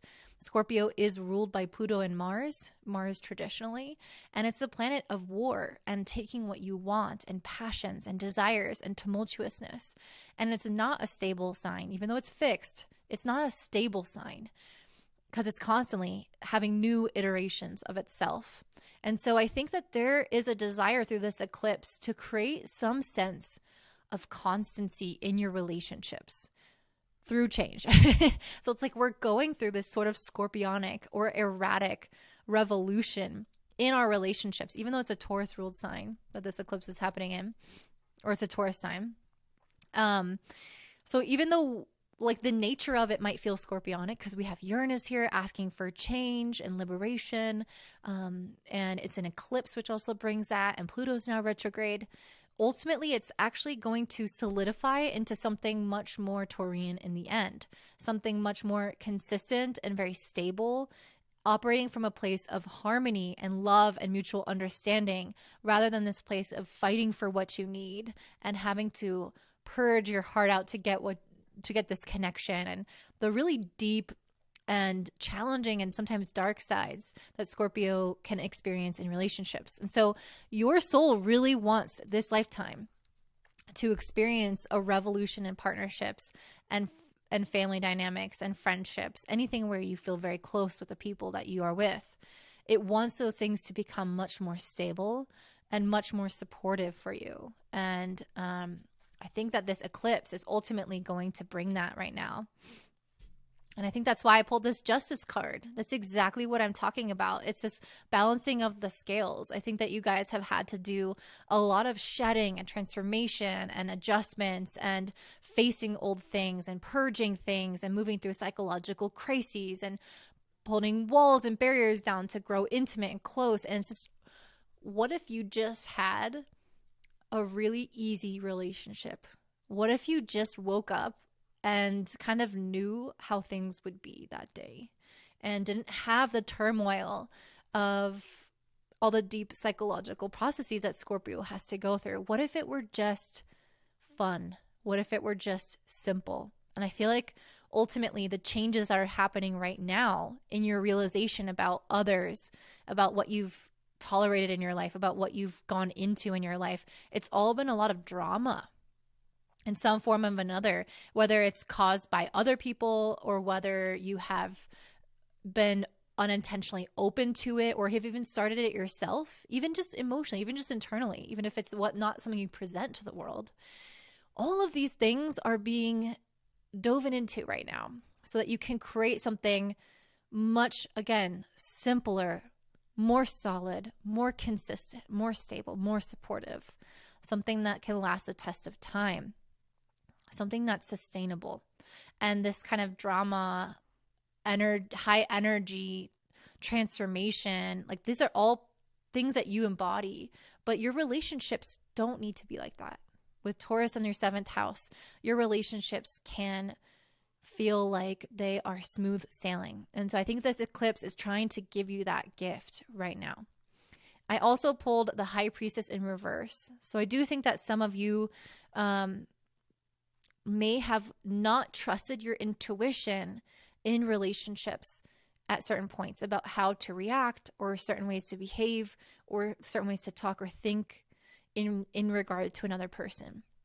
You maybe have ignored that part of yourself or tried to be overextending yourself or very loving or whatever, and you ignore that intuition. And this is trying to flip back up and tell you to utilize your very intuitive nature within your relationships as well, so that you can stop anything that could become drama in the long run. I just had cards fall out of here. Wow. I feel like these readings have been just so divinely guided today. I have been getting chills. I've been feeling so connected. These messages just hit home to me. And so I'm very excited to share the fact that 3 cards just randomly just fell out, and they're all in line with what I'm saying. So first of all, you have the 4 of Wands, the Fool, and the 3 of Pentacles. So these are very, very beautiful for relationships. First of all, the Fool is telling me that there is a new slate here, a new beginning here in your partnerships, in your friendships, in your work dynamics, especially with the 3 of Pentacles. People that you've worked with, you might have had some of this drama come in that area of your life. That's not always going to be the case for everyone. It could be people who you went to school with, or people who you're trying to like do something with, like you're trying to, like literally anyone, anyone that you need to accomplish a certain goal of yours, right? There could have been issues along the way, like little bumps in the road, frustrations with Mars that comes in, you know, as your chart, as your ruler, traditional ruler, some power plays, dynamics, like people being manipulative, people being cruel, people ignoring you. Like, I don't know, if any element like that coming in with these people that are just, that you have to interact with to achieve some type of goal. And I feel like it's saying that you have a new slate now. And I think that this eclipse is going to help you attract totally different individuals that will help you achieve your goal in a very peaceful and streamlined way that feels very supportive and feels, again, simple and easy. And then with the 4 of Wands, I think that this is also true for romantic partnerships and any other kind of really intimate friendships. It's going to feel like a time of celebration with this 4 of Wands card, where you're with that person and you feel like exactly how you should feel. You feel at home. You feel joyous. You feel content. And I think that this eclipse, again, is going to help you bring that more into your life. And I pulled the Void of Course Moon, which says missing. And I feel like what's missing here is all of the stuff, all of the energy, all of the chaos. Like it's just so much simpler when all this stuff is missing from the equation. And again, I feel like this eclipse is going to bring that for you. This eclipse is also sextiling Mars in your 5th house. So it's bringing about that passion and that liveliness in your 5th house of creativity. And it's asking you to tap into that, tap into your sexuality, tap into your desires, express those things in these partnerships, in these friendships, in these dynamics. And I think, again, when you have this eclipse take place, I think it's ultimately going to help you see very clearly the relationships that you feel like you can't come alive in, that you can't express your sexual nature, or you can't express your creativity, and you can't be playful like a child with them, or you can't trust them and just enjoy yourself with them. The 5th house is pleasure, just you enjoying yourself. And so the sextile with Mars here is just telling me that you're going to become acutely aware of the relationships that give you this space to do this and that turn you on in that way, and the ones that don't.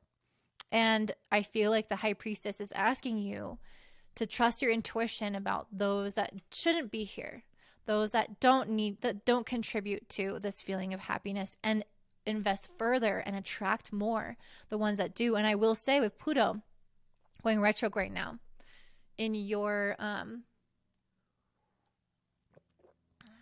let me see, which house is it in for you?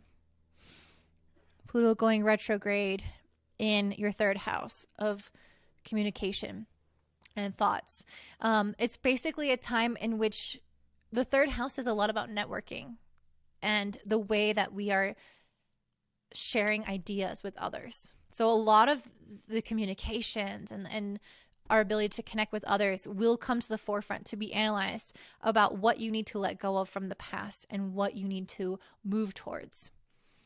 And the newness about what should fill its place when you let go of something won't always just come right in. So if you do let go of a dynamic or think about things differently or communicate differently, you might have to let something of that go before having all the answers about what takes its place. So just recognize that that's a potential, and then that's okay.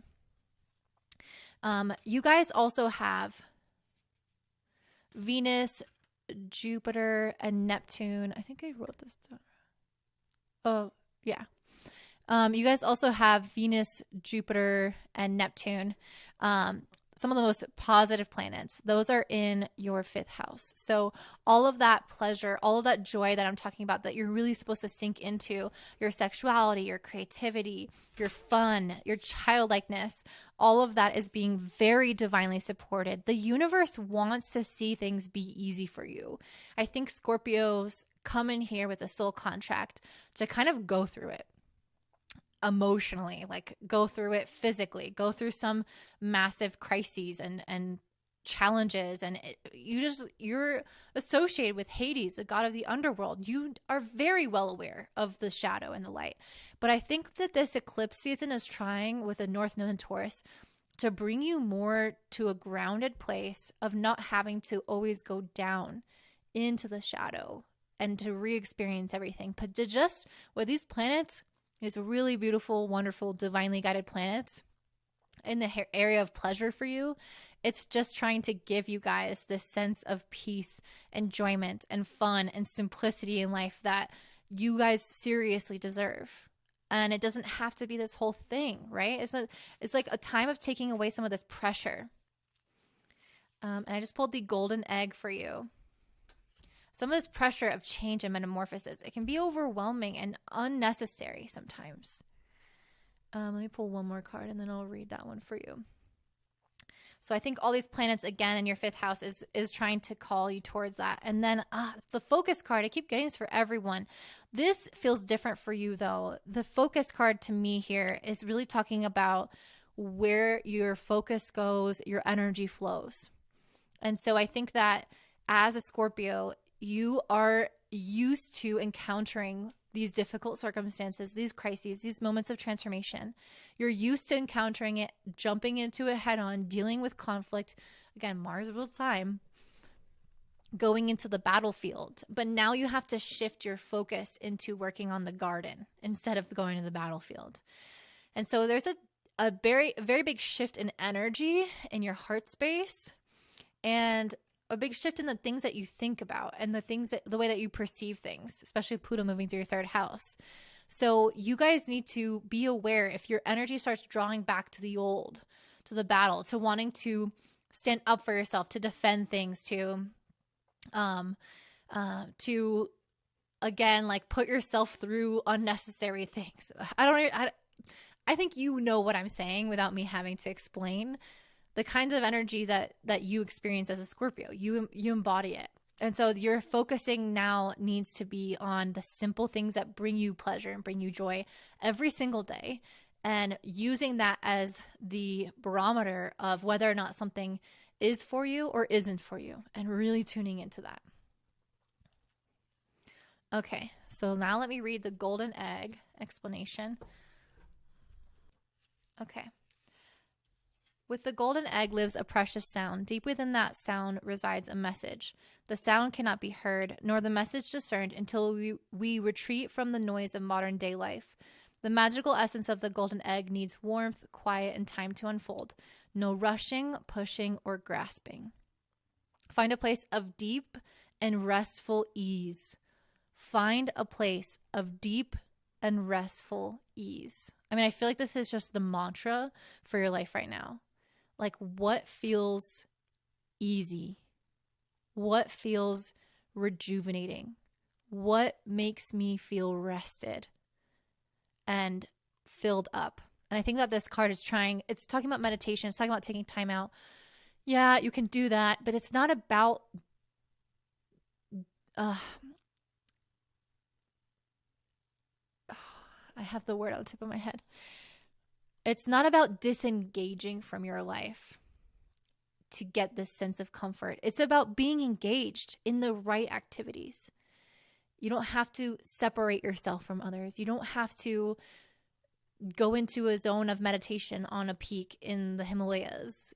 You know, that's not what this is about, I feel. I think it's about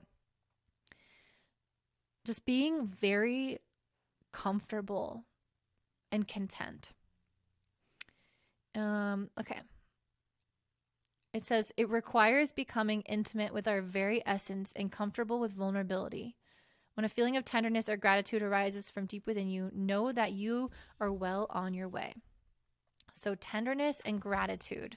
So that is a Venus ruled sign, tenderness, right? Mars is this really activated, fiery, defensive, like prickly planet. And so can Scorpios. You can be that way. You're very protective of yourself. But there's something that needs to soften. There's something that needs to become tender. And there is a deep desire for like soul merging with the Scorpio, for a really deep connection. But can you find that vulnerability and that connection through a different avenue of tenderness than maybe you've experienced before? And a simplicity of relationships and an ease of relationships and other elements of your life that feels like it's a breath of fresh air or medicine for a sore throat. So that is what I'm seeing for you, Scorpio. Actually, I don't know if I mentioned this, but you also have Mercury in the 8th house sextiling Venus and Jupiter in your 5th. So this is going to, again, kind of asking for that vulnerability and that tenderness to shine through to improve your sense of joy and your relationships and everything in your life. So again, that's what I'm seeing for you, Scorpio. If that resonates, let me know what you're experiencing in the comments down below, because I really benefit from hearing about all of you guys.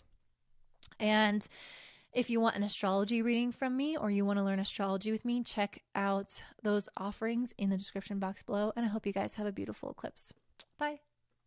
All right, up next we have my beautiful Sagittarius rising. So for you guys, this Taurus eclipse is happening in your 6th house of work, health, daily routines, and it's conjunct Uranus here as well. So you might have some big unexpected changes coming in through that area of your life. And as I said that, I pulled the Death card, which is about some transformation, the ending of one thing that evolves into something else. And really big deals. You have had Pluto moving through your 2nd house for a while now. So it could be related to something financial as well. There is a transformation of something, you guys. Something, especially in your work, your health, your responsibilities, that I feel like I said this in the last one too, but I feel like there's something here that you guys are realizing needs to change. And with the 4 of Pentacles, again, I think it could somehow be related to finances and stability. I mean, this is a Taurus eclipse, which is trying to bring us to greater stability. So the way that you manage your finances could be shifting. And I really am thinking back to the last video I did. I think that these might be related. But there's something going on here where you're like changing the way that you manage your finances. You're changing your job so that you have different financial like income or different financial status.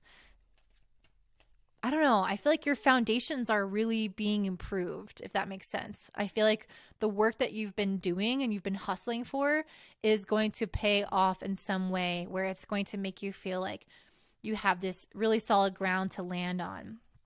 And you guys have some really beautiful planets in the 4th house, as well as this eclipse making a sextile to Mars in your 4th house. So I feel like this desire for stability and emotional stability, like financial stability, stability within the home, stability within your personal relationships, every facet of this is going to be activated this time with Mars here, and is going to give you the drive and the ambition to do what you need to do, to take action, to make decisions that will help manifest a sense of security within you.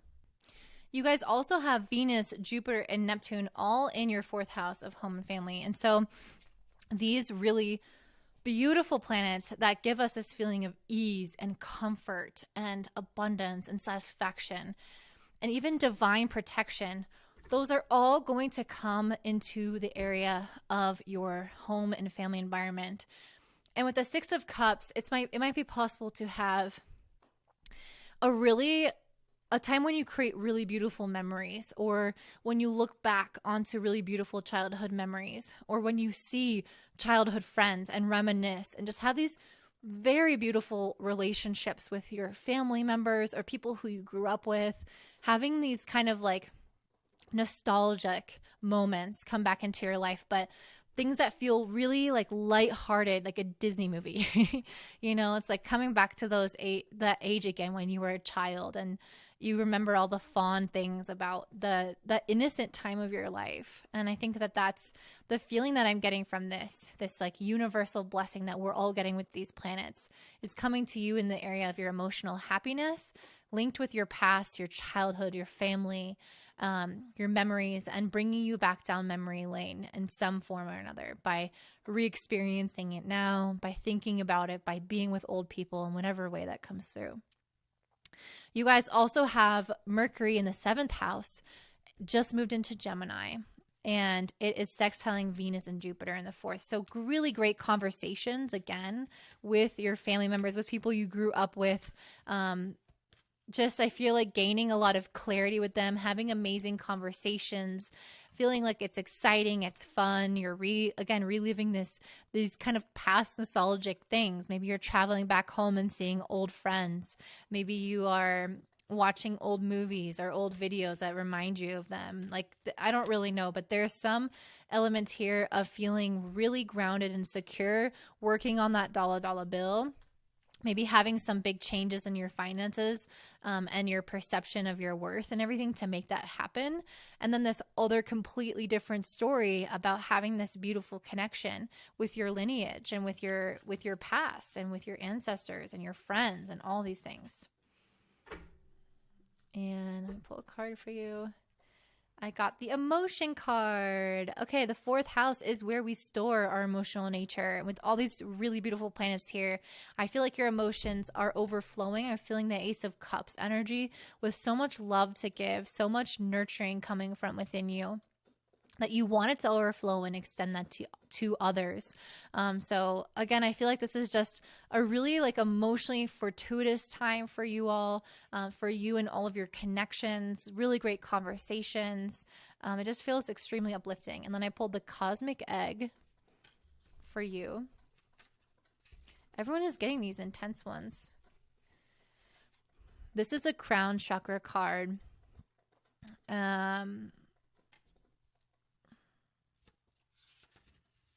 Is that all it says?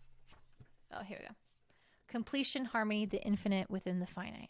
I think I already read this one for another group. This represents the unfolding of cosmic consciousness, and it emerges after we've tread the path for quite some time. Through self-effort and grace, we experience self-realization. A sense of contentment and oneness spontaneously arises within us, and the veils of self-limiting beliefs are lifted.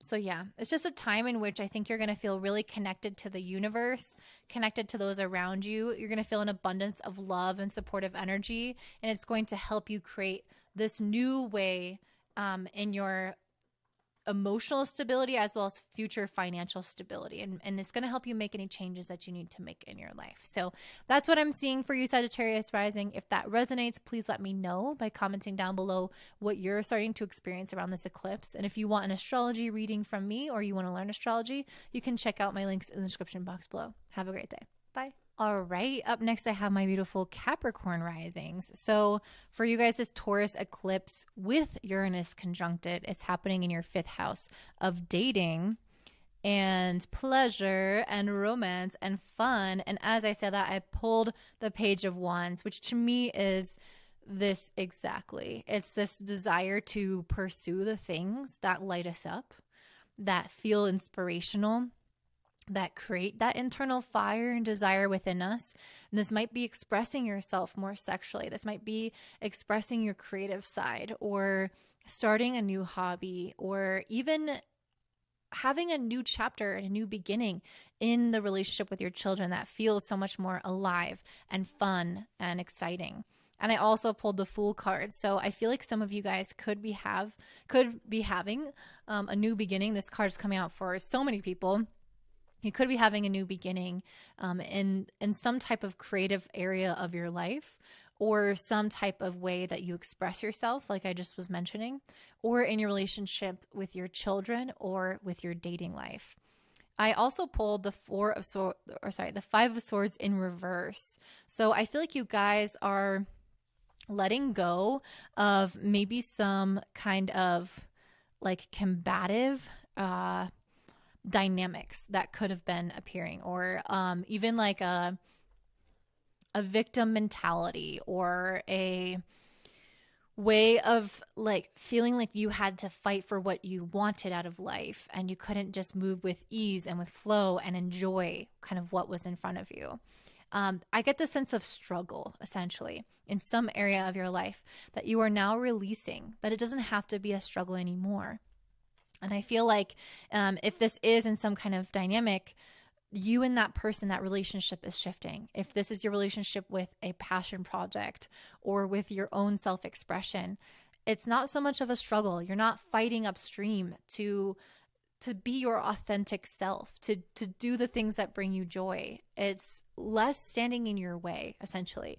And this eclipse is making a beautiful sextile to Mars in your third house. So I think a lot of this is coming from your willpower right now to kind of make things happen. And I also feel like with Jupiter and Venus and Neptune all conjunct in your third house, you are getting a massive cleansing and upgrade of your mental fortitude, of the way that you look at life. You are being released of some of your more negative mindsets, any kind of victim thinking, any kind of like conflict, internal conflict. I think a lot of these things are being released, and it's allowing you to be very present in the moment and to enjoy the short term for what it is, because that's what the fifth house is. It's about what makes me happy today.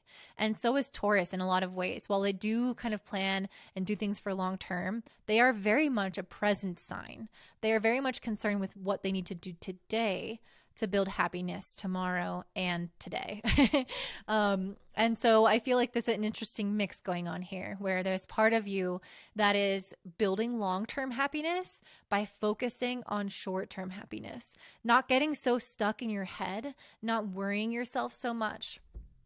And this transition card is a card of rebirth. And so I think that you guys are really being reborn in terms of the way that you think, in terms of the way that you speak and interact with others, the types of people that you connect with, and the things that you are interested in, the hobbies that you're pursuing, the skills that you're developing. They're all shifting because your mindset is shifting.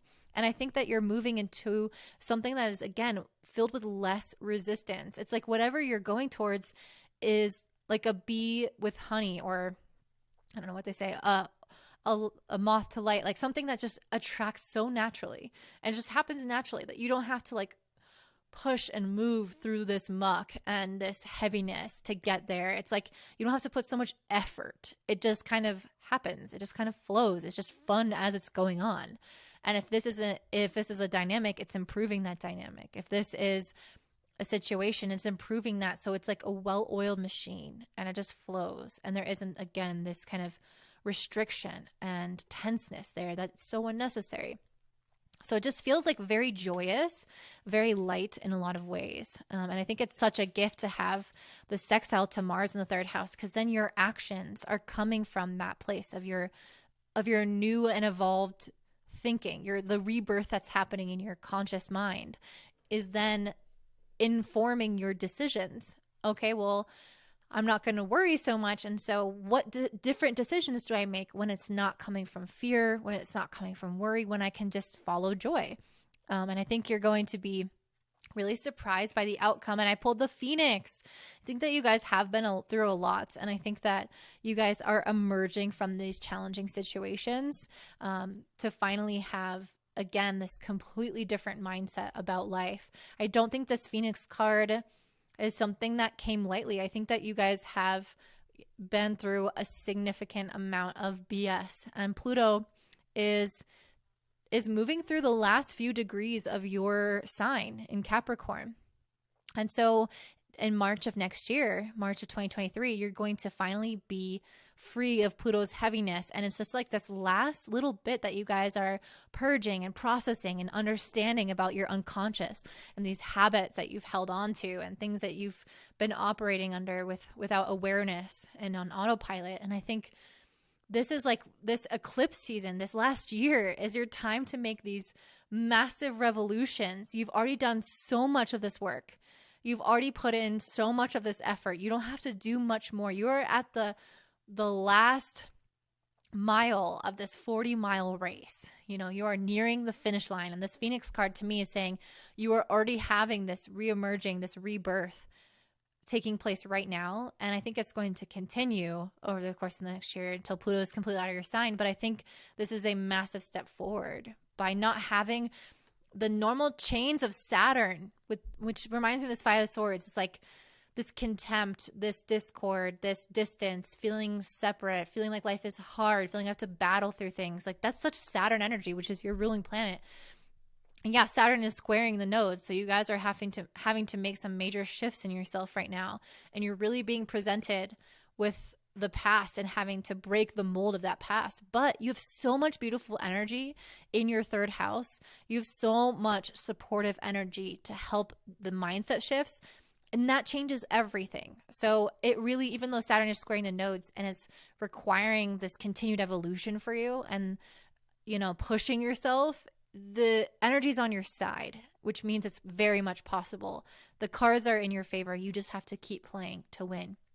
And you guys also have Mercury in the 6th house, making a sextile to Venus and Jupiter in the 3rd. So I feel like the shift in your mindset is also contributing to a lot of success and happiness and contentedness in just your overall mental health, your physical health, and like your daily life. So how you perceive your work, how you take on responsibilities, how you take care of yourself, how you do your taxes, like all those things are becoming easier to manage because your mind is easier to manage. And so the mind can make everything so much worse, or it can uncomplicate things. It can remove the drama. It can remove the conflict. And I feel like that's really what's going on here, is this rising from the ashes of this devil card or this previous mindset that would have made your life much more difficult. And it's emerging into a life filled with more passion, more pleasure, focusing on the now, focusing on what brings you joy. And I think through this experience, you're going to cultivate long-term happiness as well. So that's what I'm seeing for you, Capricorn rising. If that resonates, please do let me know by commenting down below what you're going through. That helps my practice significantly, and I appreciate your support in that way. And if you want to support in other ways, you can purchase an astrology reading or purchase my course on Astrology 101, which I linked down below. All right, I hope you guys have a great day. Bye. All right, up next we have my beautiful Aquarius risings. So for you guys, this Taurus eclipse is happening with Uranus conjunct it in your 4th house of home, family, emotional well-being, ancestry, all those wonderful things. And I really feel like having an eclipse here in such a foundational part of our chart in one of the angular houses is definitely an opportunity for a huge reboot of the way that you see yourself, the way that you see your life, the way that you process things emotionally. And it can even bring about changes to physical things like where you live or your family dynamic, maybe having another child or having breakthrough conversations with family members or realizations about yourself and your childhood that create this feeling of liberation, because Uranus is here to liberate us, to make us feel lighter, to make us feel freer. And with this Ace of Cups, to me, this is the emotional renewal that I'm talking about. An Ace of Cups is an emotional opportunity. Time to turn a new leaf. Time to feel like you are moving forward in life. You're not stuck anymore. Like you can believe in yourself. Like you are, I feel like, creating this sense of stability and this groundedness that you've maybe been desiring for a while, but grounded into something that's emotionally fulfilling. I think that's the area of difficulty, is many of us have been trying to grow things, but maybe it wasn't as fulfilling as it could have been, or the things that we really wanted to grow weren't growing as much, and the things that aren't as emotionally fulfilling are stable. So I'm getting the sense that the things that are emotionally fulfilling are stabilizing, are growing, and are having the potential now to be something you can lean on and fully enjoy. And I'm thinking of, for example, like instead of just working a 9 to 5 and you have a business on the side and your business isn't doing well, that business going well and feeling like you can finally like pull back from that 9 to 5 and go further into your business. Or if it's finding a better home that suits you and your family's needs, it's like finally finding that right home that feels emotionally in total alignment and that brings you guys peace when you're there, that fits that dynamic for you and your loved ones. So it's this thing that connects with you on a deep soul level, but also on an intellectual level with this Ace of Swords. This could be some new idea, this new insight that you have about what to do next. And this, it can be also like some kind of communication. There's an understanding, there's an awakening happening. And I think, again, it's going to lead to a situation that has the potential for deep emotional fulfillment. And I pulled a 10 of Pentacles. You guys, best card, financial stability, success, strong foundations. Look at all this family sitting here around this table, eating all this food. This is somebody that has access to everything that they need, the emotional familial support, the money, the food, the resources. It's having an eclipse in your 4th house is creating that sense of bond and abundance in this area of your life, emotional and fiscal and physical abundance. And so I feel like, again, you guys are stepping into a really, really beautiful time, especially because you are having some of the most positive planets in your 2nd house. Venus, Jupiter, Neptune, the planets of financial abundance, the planets of beautiful relationships, of harmony, of spiritual development and support are all in the area of your finances. You also have Mars here, and this moon is sextiling Mars in the 2nd. Or sorry, this eclipse is sextiling Mars in the 2nd. That means that you are going to be informed with this Ace of Swords of what the next right decision or the next right move is to create even more financial stability. This is an eclipse of change where we have to take action because Mars is sextiling it. There is a decision, a next step that we can direct, and we will know what it is because there's an awareness here of what it is. And once you take that next step, you will be able to really take advantage of the positive energy in this area of finances for you. So I'm definitely seeing money really stepping up for you, stability within the home really stepping up, whether that's finding the right home or feeling really comfortable within your existing environment. There's something that's really going to stabilize and become foundational for you that is emotionally fulfilling, that's intellectually fulfilling, and that creates a sense of long-term financial success and abundance for you and your family. You guys also have Mercury in the 5th, sextiling Venus and Jupiter in the 2nd. So I feel like your desire to just pursue the things that make you happy, the things that fulfill you emotionally, like I was mentioning before, not just your 9 to 5, not just your average relationship, but really pursue the best. That mindset is what's ultimately going to lead you to the financial success and to the happiness and abundance that you're looking for. Oh, a lot of cards came out. Okay, I got the energy card, the memory card, and the agreement. It's so weird. I've been only pulling one for many people. So I think with the agreement card, some of you can be having some major transitions right now. Some of you will be moving in the next 6 months with this card. I'm feeling like contractual agreement, but also agreement with your partners, having a lot more harmony within your relationships coming into place, especially within the home, and feeling like people are finally seeing eye to eye, things are calming down, and like you can truly rest in whatever is appearing right now. So the change needs to be made, the action needs to be taken, but you can rest in the results of what you are moving towards.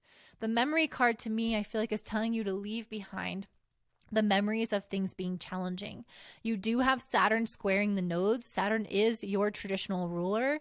And so there is some element of being held back by the past. And so you guys have to be willing to release the past to step into this sense of abundance and fertility and fortuitousness and happiness within the home. And so this is available to you, but it will have to take some exertion, some effort to not fall back into the past, to not fall back into the memory. So be very mindful of where your mind is going because you have the potential to reach this, but it is a potential, right? A lot of this will happen for you, but there is some discernment that needs to be there as well. And then the energy card for me is pointing me directly to Mars in the second. You're energized to create this financial abundance in your life. If you feel that something is lighting you up and giving you energy, that is something to move towards. That's how you know if this is filling up your cup. That's how you know if it's the next right step for you. I'm going to pull one more card. I got the Wolf card. This is a card about community. So I'm really feeling that with the Wolf and the 10 of Pentacles. You guys are being surrounded by the support of loved ones right now. This is a really nice time for family, for chosen family or for blood family, whatever it is for you. I feel like you guys are in a clan being loved and supported right now. And I think that this is just a reminder of the fact that you can really lean on those people because they have your back 110%. So that's what I'm seeing for you, Aquarius rising. Really beautiful eclipse for you all. Major energies in this angular house. And if that resonates, I would love to hear about your personal experience because that helps my practice tremendously. And if you want a personal reading from me or if you want to learn astrology, you can check out all that info in the description box below. And I hope you guys have a great day. Bye. All right, and last but certainly not least, we have my beautiful, wonderful, sweet, delectable Pisces rising. So for you, Pisces, this eclipse in Taurus is happening in your third house. It is conjunct Uranus, so you can expect a very active mind right now. My usual typical Pisces mind being very calm, being very, it will depend on the rest of your chart, but typically Pisces tends to be very easygoing, very loving, very calm. And I feel like you guys are definitely going to be very stimulated right now. And you might be laying awake at night thinking of tons of things. You might be very energized. You might be out in your community talking to a lot of people, gaining a lot of information. You might be having amazing epiphanies through conversations. Uranus brings an awakening and an enlightenment.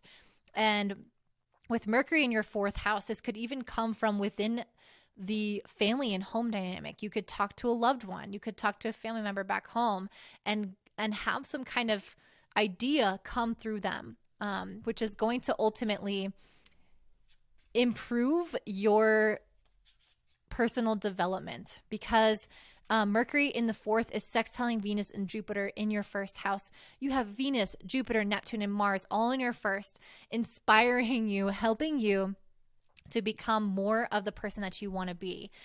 This is a very, very, very, very powerful group of planets here that is full of love, full of abundance, full of spiritual and emotional support. For you, it's one of the best times of your life right now, I will say. One of the best times. And it's because these are the best planets you could possibly have here. And they are here to help you work miracles in your life. And there may be some shifts that you need to make, either in the way that you think or communicate.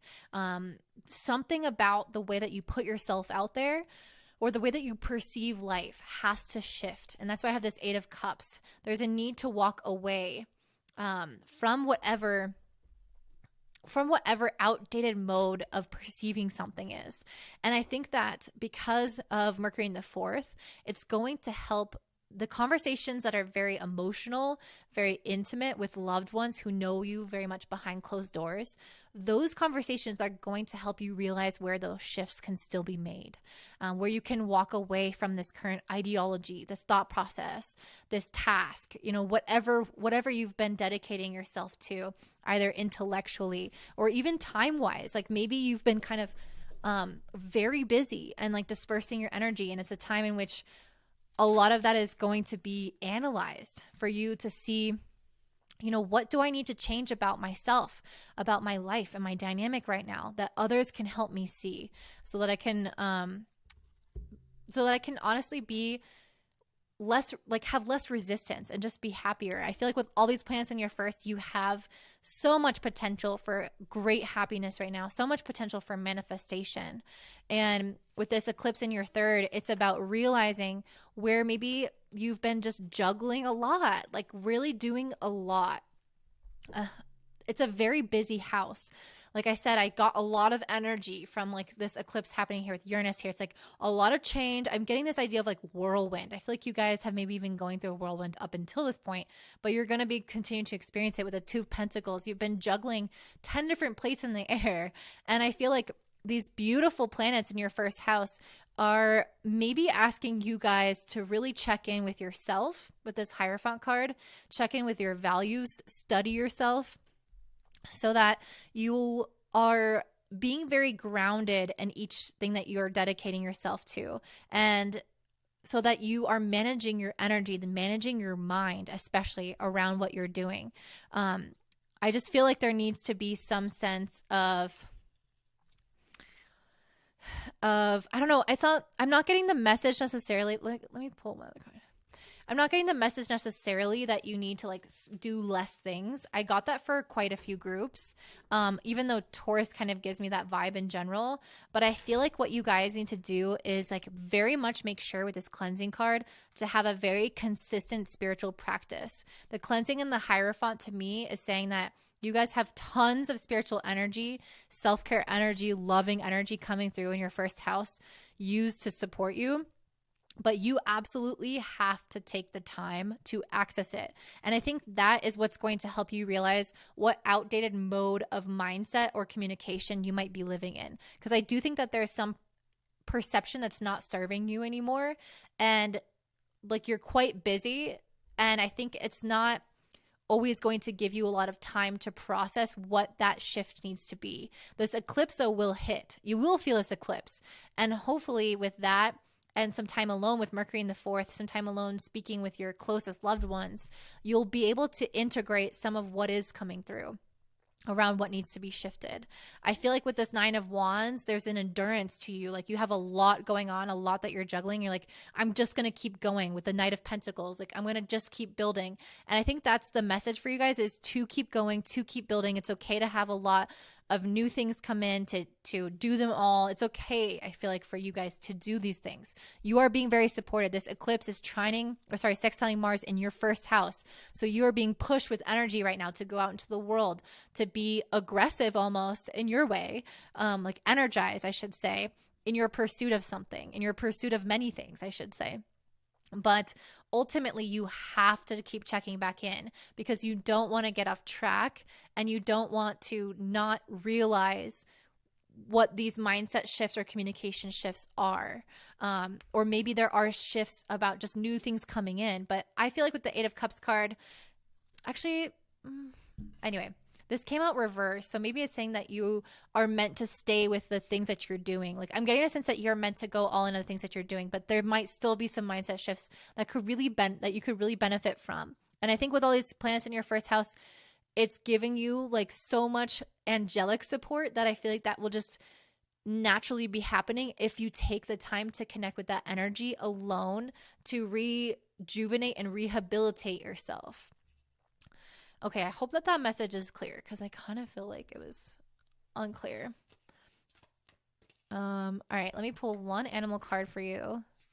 Oh, I got the horse. Okay, this is the card that I had for the overall reading. Let me pull one more. And the tarantula. Okay, so these are really powerful cards. I think the tarantula, if I'm not mistaken, is about creation and like weaving your own web. Oh, no. At a crossroads, claiming life's purpose. The tarantula represents a moment when a great decision must be made. It involves prioritizing your life's deeper purpose or dharma. A habit or routine from the past is sidetracking you from your dream, yet a voice inside keeps begging you to refocus your attention in order to find true happiness. You must choose dharma. Until you do, satisfaction will be fleeting. Okay, so I feel like this is kind of talking about what we were saying. Like you guys have a lot of things that you're juggling. I don't feel like this card is telling you to give up those things, but I think there are going to be distracting elements that are actually not on your path. And I think that could be where the mindset shifts need to come from, because you might feel like you need to do everything and you're already doing a lot. And so I feel like it's not telling you to do less than what you're already doing. I feel like it's telling you to be aware of everything that you are taking on to make sure it is really in alignment with your purpose. and really feels right for you. Because I just feel like this sense of extreme busyness and almost like the point of burnout, but you keep going, you're really strong, you're being really divinely guided. But there are going to be things that continue to pop up, and you'll have to say no to some of them. You'll have to shift your mind away from some of them. And so I think that's what's ultimately what this message is trying to say. It's like, I couldn't decide. I'm like, are you focusing? Are you doing just one thing? But I feel like you guys are doing many things, but you need to focus on those things strongly and stay in your purpose grounded. And the only way to do that is to connect, to have this time to cleanse your soul, to connect with spirit, to the divine, to your loved ones, have these intimate conversations and ask yourself, is this right for me? And if it is, juggle it, put it in there. But if it's not, run away. And this horse card to me is saying that I feel like you guys are in this really fast paced and exciting time of your life where you feel free, you feel fun, you feel excited. And that's kind of when we can get carried away and take on too many things. So just really be mindful of this. Be in a moment of self-study where you're very much aware of what you do need to walk away from and what you do need to stay juggling and balancing, because I think you guys just have a lot going on, a lot that is meant for you right now. You have a lot of planets in your first house, so it's your time to go after it, right? It's your time to shine in many ways. And so these opportunities are coming for you. This is like a once in a lifetime event to have this eclipse happening along with all these planets going on in your first house. It's just crazy energy. So I do hope you take advantage of it, enjoy it. If this resonates and you want to share with me your experiences, please do so in the comments down below. It really helps my practice. And if you want an astrology reading or if you want to learn astrology from me, you'll check those out in the description box below. And I hope you guys have a beautiful day. Mwah! Bye.